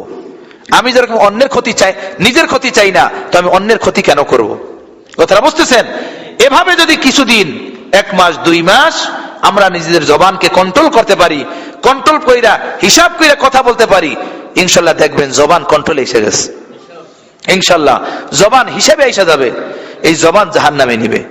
হযরত আবু বকর সিদ্দিক রাদিয়াল্লাহু তাআলা আনহু কে দেখলেন এক সাহাবী গিয়া যে জঙ্গলের পাশে বৈশা জিহ্বা টাইনা ধইরা এভাবে কাঁদতেছেন আর বলতেছেন যে, হে জবান, তুই আবু বকরকে জাহান্নামে নিয়ে যাবি, তুই আবু বকরকে জাহান্নামে নিয়ে যাবি, এই জবান ধরে টাইনা। আল্লাহ রাসূল সাল্লাল্লাহু আলাইহি ওয়াসাল্লাম আর হাদিসে পাকের ভিতরে বলছেন, আমলিক লিসানাক ওয়ালিয়াসা ফি বাইতিক ওয়াবকি আলা খাতিয়াতিক। তুমি তোমার জবানকে কন্ট্রোল রাখো, নিজের ঘরকে প্রশস্ত রাখো, নিজের গুনাহের উপরে কান্নাকাটি করো। এই ফিতনার জমানায় কি করবেন সাহাবায়ে কেরাম, উম্মত সে সবক দিবেন। বাজারে বাজারে ঘুরো না, মার্কেটে ঘুরো না, রাস্তায় যাও না, দিন দরবারে যাও না। আমলিক লিসানাক, জবানকে কন্ট্রোল রাখো। ওয়ালিয়াসা ফি বাইতিক, ঘরে থাকো। ওয়াবকি আলা খাতিয়াতিক, এবং নিজের গুনাহের উপরে কান্নাকাটি করো। এভাবে জীবন পার করে দাও, কাটাইয়া দাও। আমার বন্ধুরা, আমার ভাইয়েরা, অনেক গুরুত্বপূর্ণ আলোচনা হয়েছে, অনেক গুরুত্বপূর্ণ স্থায়ী আলোচনা, যেটা আমার আপনার জিন্দেগির জন্য সীমাহীন জরুরি, প্রয়োজনীয়। আল্লাহ তাআলা আমাকে আপনাকে আমলের তৌফিক দান করেন, আমরা যেন জবানকে কন্ট্রোল করতে পারি। বন্ধু, জবান কন্ট্রোল করতে পারি। আর এক হাদিস আল্লাহ রাসূল বলেন, এটাও আজীব কথা, বলেন, মাইয়াজ মানলি মা বাইনা রিজলাইহি ওমা বাইনা ফাখিজাইহি আজমান লাহুর জান্নাহ। যে ব্যক্তি 2টা জিনিসের জিম্মাদারি আমাকে দিবে, আমি নবী তার জন্য জান্নাতের জিম্মাদার হয়ে যাব। 1 নম্বর জিম্মাদারি দিবা জবানের। এই 2 চোয়ালের মাঝখানে যে জায়গাটা আছে, যে জিনিসটা, এটার হেফাজত দাও, অর্থাৎ জিহ্বা। এই জিহ্বার হেফাজতের জিম্মাদারি আমাকে তুমি দাও, অর্থাৎ জিহ্বা তুমি নষ্ট করবা না। এই যে গুনাহগুলোর কথা আলোচনা করা হলো, এই গুনাহ তুমি জবান দিয়ে করবা না। আর একটা হলো ওমা বাইনা ফাখিজাইহি, 2 রানের মধ্যবর্তী স্থান, অর্থাৎ লজ্জা স্থান। এই লজ্জা স্থানটা তুমি নষ্ট করবা না, নাপাক করবা না। আল্লাহ নবী বলেন, আজমান লাহুর জান্নাহ, আমি নবী তার জন্য জান্নাতের জিম্মাদার হয়ে গেলাম। এই 2টা জিনিসের ওয়াদা দাও, আমি তোমাকে জান্নাতের ওয়াদা দিতেছি। এই 2টা জিনিস পাক্কা কইরা নাও, আমি তোমার জন্য পাক্কা জান্নাতের গ্যারান্টি দিতেছি। সুবহানাল্লাহ বিহামদি। কথাটা বুঝতেছেন ভাইয়েরা? অনেক গুরুত্বপূর্ণ জিনিস। হাজী সাহেব হয়ে গেছি, মুফতি সাহেব হয়ে গেছি, মাওলানা সাহেব হয়ে গেছি, খলিফা সাহেব হয়ে গেছি, অথবা ইমাম সাহেব হয়ে গেছি, অথবা মুরিদ সাহেব হয়ে গেছি, ওস্তাদ সাহেব হয়ে গেছি, সবই হইছি, কিন্তু জবান কন্ট্রোল নাই, জবানের হেফাজত নাই। জবান দ্বারা বেতাহাশা গুনাহ হইতেছে, বেতাহাশা পাপের ভিতরে আমরা জড়াইয়া যাইতেছি, লিপ্ত হয়ে যাইতেছি। আল্লাহ আমাকে, আমাদের সকলকে আমলের তৌফিক দান করেন। আখির দাওয়ানা আলহামদুলিল্লাহি রাব্বিল আলামিন। তরজমান আকাবির আরিফ বিল্লাহ হযরত মাওলানা মুফতি শফি সাহেব দামাত বারাকাতুহুল আলিয়ার বয়ান এখন সরবরাহ করা হচ্ছে হোয়াটসঅ্যাপ এবং টেলিগ্রামের মাধ্যমে। বিশ্বের যে কোনো প্রান্ত থেকে আপনি আপনার মোবাইলের হোয়াটসঅ্যাপ অথবা টেলিগ্রামের মাধ্যমে হযরতুল্লাহ দামাত বারাকাতুহুল আলিয়ার বয়ান খুব সহজেই পেতে পারেন। বয়ান পাওয়ার জন্য যোগাযোগ করুন এই নম্বরে 01763 90 89 64। মোহাম্মদ মিজানুর রহমান।